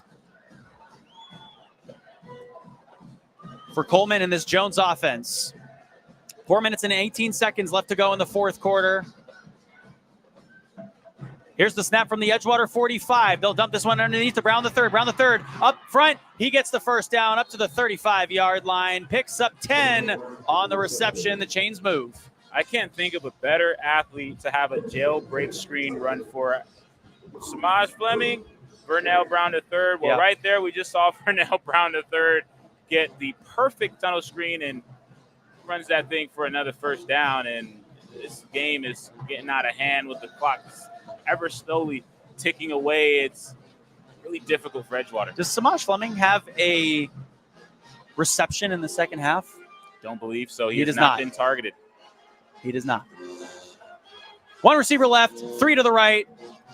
Coleman back to pass. He'll float this one towards the pylon on the left side. It worked earlier. Incomplete. His intended receiver was Vernell Brown III, who was heavily covered there. Landon Gaines for the Edgewater Eagles with the breakup. And Jaden Brown was there getting some good coverage as well. Vernell Brown III is one of those guys that you just have to have bracket coverage on him. Whenever he's in that single position, he's that one receiver to the far side, or even if he's into the boundary, he's got to have 4 eyes on him. He's earned that. That's why he's got those 42 offers, and that's why Florida wants him. Just keep 4 pairs of eyes on him, and you'll be okay some of the time. Right there, Edgewater defense gets 1. 2nd and 10 from the Edgewater 35-yard line. Coleman will take the snap from the 40, and another inside screen pass to Vernell Brown III. They're going to try to let this man run, but he picks up only 2 yards now. Back to midfield on the reception. 3rd down and 8. That's 2 yards there, but the vision is what's impressive. That's a broken jailbreak screen, and for the DB to make such a good play to get past that and get in that backfield, but unable to get the elusive Brown to third on the ground and for them to still get positive yards on that. That's just exactly why this offense has 31 points. Jones by 10 as the clock keeps ticking. 2 minutes and 45 seconds left to go here in the fourth quarter. Edgewater looking for a miracle. 2 receivers left, 2 over to the right. Coleman with Smith at his left hip. Movement on the line. And Jones gets called for the false start. Good for Edgewater. Clock stops at 2:27, trailing by 10. The difference. This game is relatively decided if you're Jones. You have these hiccups. Granted, there's still a lot of time, but it's not as aggressive if they can pull this thing together and hold on for 2 minutes and 20 seconds. However, for Edgewater, when those penalties were happening, it was in that money quarter, that third, where there's so much game left and momentum was all against you. Moments do matter. You do have another one here. The snap to Coleman, who's standing at the 45-yard line, and now he'll be chased down and will run it himself past the 35, now the 30, before he goes out of bounds, somewhere in between the 30 and the 25. They'll mark him at the 29 in Edgewater territory. Picks up a few yards back there after the penalty. Right there, broken play, and that's the benefit of having a dual threat guy and Darion Coleman able to utilize his legs and get fourth down and short, and looks like they're going to stay on the field. And, man, this is a gut punch if they get it. Minute and 56 seconds on the clock, and Edgewater's defense jumped early as they went hard count. That's not Luke Anderton, that's Justin Edwards. Jumped on the far side of the line, and a 5-yard penalty after the 4th down and 4 to go. So it can't get any worse. No, discipline. Yeah. And one thing we talked to Coach Williams for Jones about earlier is, about his defense. He says, obviously they've been playing lights out. We've got a lot of guys that we can rotate in and play, and that's the same for our offense. This is a team game, and we tell everyone they got to contribute, and they have to do their job, which is a common thing we hear among, coaches like Nick Saban and those, fantastic coaches for college and in the NFL. Do your 111th. That's the only thing you can do. And one of those things that are probably the most important is just reading your keys. And part of your keys is the football, making sure that you don't go before it goes. And by not doing that and reacting on emotion and looking at somewhere else and not having eye discipline, you give this offense more time to burn, and that just withers away your chances unless something even crazier happens, like a fumble or another drastic turnover. But, man, if you're Edgewater, this has been a learning experience, and it always comes at the hand of Jones. Apparently, for Edgewater, Jones is the ultimate teacher, and right now we're seeing the latest lesson. And there's always that one team that, has your number, and Jones has been butt dialing Edgewater for the last 3 seasons now. And really, this is what makes a rivalry so great. If it's only one-sided, obviously it's not much of a rivalry. But when it's back and forth, you win one game, I win one game. However, there's been a steady pattern of it being regular season Edgewater and postseason Jones for the last 2 years. Yeah. Right now, Jones is poised to run it up and go 2 in a row, back-to-back. If you needed an encore, here it is. And that doesn't feel good for Edgewater, especially because it seems like they did it to themselves, especially in some of those key moments in that first half. Especially with the penalties that were piling up there. The snap and then the handoff to Smith, who didn't get anywhere. He was swallowed up for a loss of 1. 3rd down, and now 12 to go. But we were talking to Coach Williams before this game about their last game, coming off that win against Evans, 28-21. And Coach Williams, head coach of Jones, said hats off to Evans. They came prepared. They played a great game and had a great game plan. And actually, he said that we're a very undisciplined team. He was very disappointed when I was talking to him about it. And he said, we're not a ranked team. We're not a top team. And then you come out here in the Citrus Bowl. Last week, obviously They're playing on the road at Evans. Then you come back, I guess, quote unquote, home. They are the home team, home to the Citrus Bowl, which sits way more people, way more fans here than at the Evans game. And they put a beat down on Edgewater, one of the other top-ranked teams in not just the country, but the state of Florida. One of the best things you can do in a rivalry game is win, obviously, but there's ways to win. There's you have a lucky play that won. You have, maybe a here or there, maybe a call, and those aren't the most fun ways to win. But when you dominate from the first kickoff to the second kickoff, and you dominate in the trenches, you out-physical your opponent, you dominate your will, you attack all the key points going into the game that you had set on that whiteboard. When you do that for 4 quarters, oh man, there's nothing like it. That's the best feeling in the world. And right now, Jones is on the cusp of that. They got to do it for another minute 45, but with the ball and that much time on the clock, they got to feel good. Jones right in between the hashes. They'll take the snap from the 27-yard line. A flag comes in on the near side. And there's a false start on Jones. Maybe a little too good. Granted, the game's not over. That's one of the more difficult things to do in these situations is understanding that as likely as it is for you to win, imagine a fumbled snap here that goes over your head. Edgewater picks it up. You get an onside kick. There's so many things that can happen whenever the time's on the clock. So you have to do what got you here, which is stay poised, stay cued in. And for Jones, what was a seemingly seamless game to start has now been riddled with penalties in this fourth quarter. 3rd and 18 from the 32-yard line as Darian Coleman goes to the right, and he's going to run it himself past the 30. Now the 25 before he is absolutely laid out at the 25. Jatorian Mack put a smacking on the quarterback. Jatorian Mack, an 18-wheeler Mack truck, comes in that pursuit, runs down the line, perfect angle, gets on that front hip, and detonates on a man. And wow, what a way to make your presence felt. He also scored a touchdown, has had an excellent game so far. There's laundry on the ground, but my blood is still boiling off that hit. You dream of angles like that. So a flag comes out now from the secondary. It was a late flag that flew. I don't know how legal that hit was. There's more laundry being thrown, and it looks like it's going to be on the sideline for Edgewater. Yep. Emotions are, at this point, going to boil over, and this is something that both coaches are going to start talking with their players. This point in the game is where, all right, we know what time it is. Be smart. Think about your careers. Understand that you've done all your work. You've done all your talking with your pads for 3 3/4 of this game. Right now, be clean. Let's walk off this field. Let's not ruin our chances for next week. Not looking forward to next week. Finish what we have today. Be where your feet are. Make sure you're mindful of the decisions you're making and the extra curricular activities you partake in at this moment of the game. What is the biggest point of emphasis Edgewater goes into this next week? Physicality and discipline.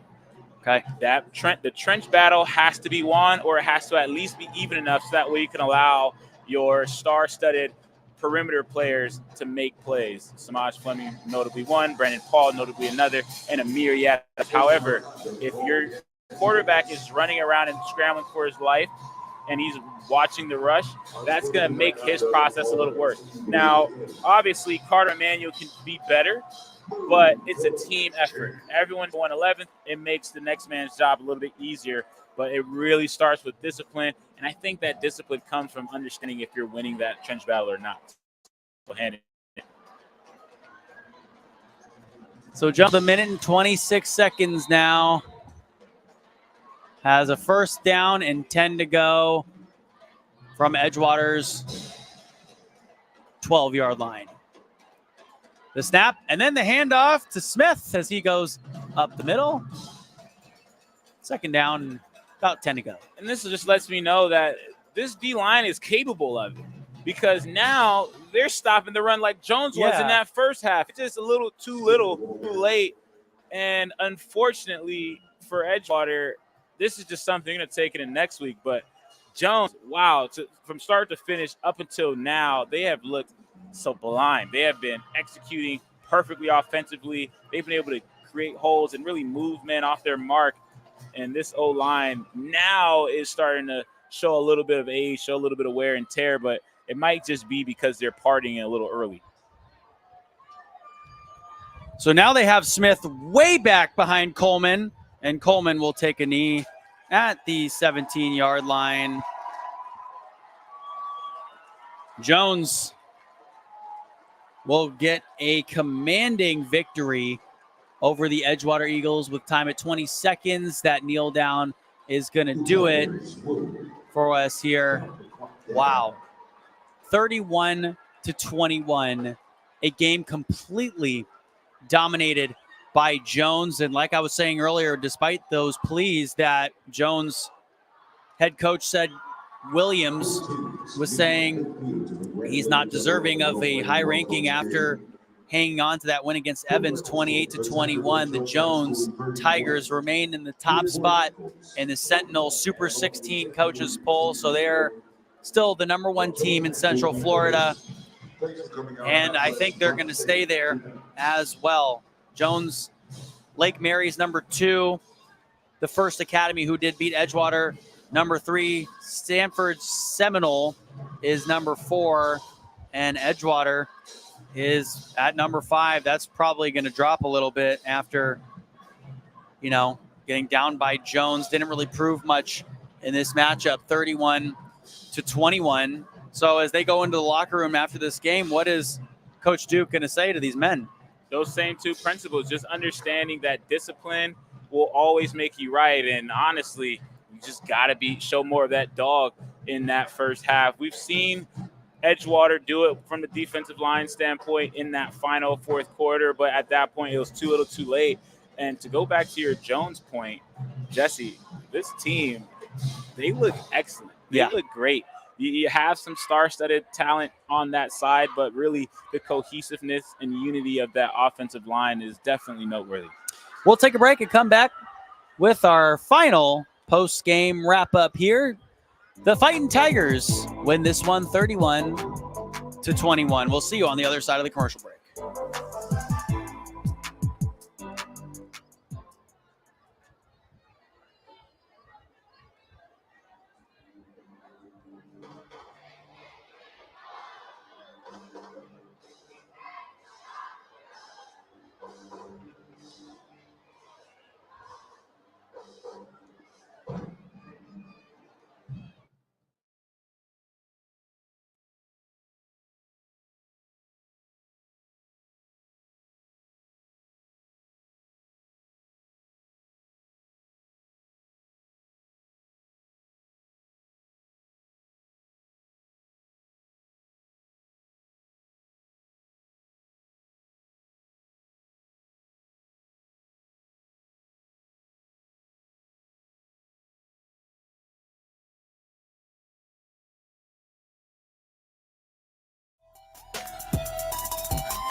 Back here for the post-game show, Jesse O, Alvin Delvey, and Josh Guerrero, who has been fantastic joining us this game, other games this season, so we're glad to have him with us. Gentlemen, not the game we thought for the Edgewater Eagles, but still, a lot of things that they can learn from this game. Alvin mentioned discipline and just, those front seven on the defensive front. They have the opportunity to go out and do something a little bit better next week. They're going to go on and play Apopka, who's top 100 coming in the entire country. They're playing at Edgewater next week. Us three will be there for that contest. Besides, the discipline and everything you talked about, what's one key for you going into their next contest? It's really physicality. There should be at no point should you feel like we are not moving guys off their mark. If you're the offensive line and on the defensive line, you shouldn't be moved down the line. As a D-line, you don't want your guard or your tackle to climbing up to the linebackers and forcing them to have to scrape and spill over on a tackle. So physicality outside of discipline is paramount for Edgewater. Josh, you obviously have the inside scoop always on Apopka, being from that area and everything. Looking forward to their next matchup against the Edgewater Eagles, another Central Florida rivalry. Edgewater needs to figure something out here. What did you like about this game? What are you looking forward to in their next contest? I liked how they really got Josh Perry going. Josh Perry, obviously was very good this game. Not a whole lot to be impressed about, but there was very positive moments, especially on the defensive side of the ball. I know 31, that's not nothing to write home about, but forcing some turnovers and turning those turnovers into touchdowns have been a very positive thing, especially through like Jatorian Mack, Sol Williams, Aiden Anderson, players like that. Just looking ahead at Apopka. I know Apopka is a very big rushing team, so that D line is going to have to make a step up. I know it's not going to be something like a Jaquali Smith, but that's what Edgewater's going to have to do. Yep. So Josh Perry comes in, a talented transfer who ran for more than 1,000 yards at Lake Nona a year ago. So he comes in. We also saw Julian Prime a little bit in this contest. And Julian Prime and Josh Perry, and 2 more transfers coming in for this Edgewater football team. So Carter Emanuel and Josh Perry transfer in from Lake Nona, and they're the leaders of this offense, but not the best game after that first quarter that we saw from Carter Emanuel. He just couldn't hook up with his receivers. What were you seeing, Alvin, that was going on? And when you're making adjustments from week to week, you don't do a ton of things. Really, you try to stick it to 1 or 2 things, and you hammer those home. And of course, discipline, physicality.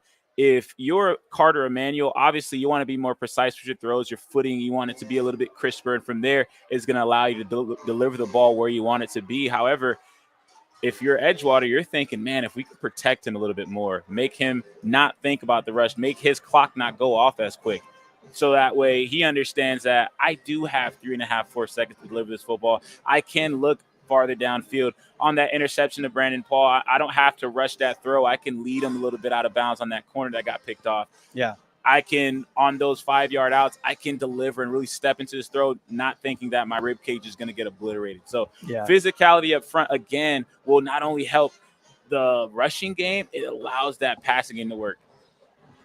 So let's pick our players of the game. Josh, we're going to start with you. Who'd you like? I'm not going to lie. On Jones' side, I mean, it's hard not to pick Jaquali Smith this game, man. Yeah. Like, he was absolutely dominant all game, picking up monster yardage everywhere they go. He had 2 touchdowns this game. There was no stopping him. I know at the end of the game he was getting stopped a little bit more, a little bit more tired out. But from the beginning of this game until like midway through the fourth quarter, he could not be stopped. Alvin, who you got? I got, obviously, we already know what Jaquel Smith can do. We know what Varnell Brown III can do. Most importantly, we know what Darion Coleman can do. But I got to shed light to people that don't get shed light to enough. I got to give it to the jugs up front: Xavier Payne, DeMarcus Harris, Caleb Richardson, Jakari Leonard, Justin Lyle. They did an excellent job, and I got to give it to the offensive line. And I'm going to take, while Alvin just said scorched earth, let me just take the entire offensive line. So that's 5 more players.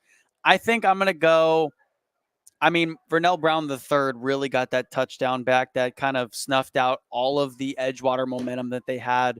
Edgewater comes out of that second half and then scores immediately. And then they come right back, and Vernell Brown III grabs a pylon throw that, was actually a perfect placement by Darion Coleman, giving him a shot to even catch the ball. But in double coverage, Vernell Brown III able to make that catch over at the pylon halfway through the end zone.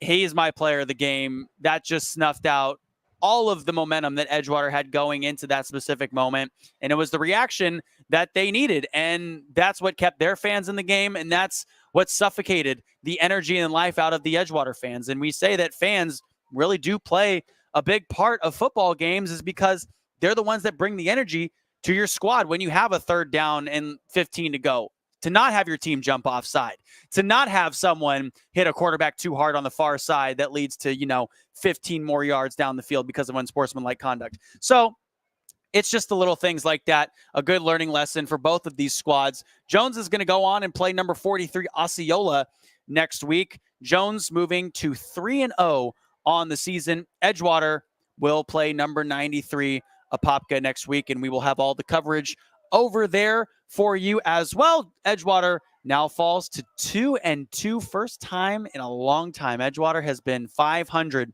through 4 games of the season. So that'll pretty much do it for us here. For my main man sitting next to me, Mr. Alvin Delvain, for Josh Guerrero, for Josh Vandergrift, and for everyone here at Citrus Bowl Sports, I'm Jesse O saying good night from Camping World Stadium. Our final score, 31-21.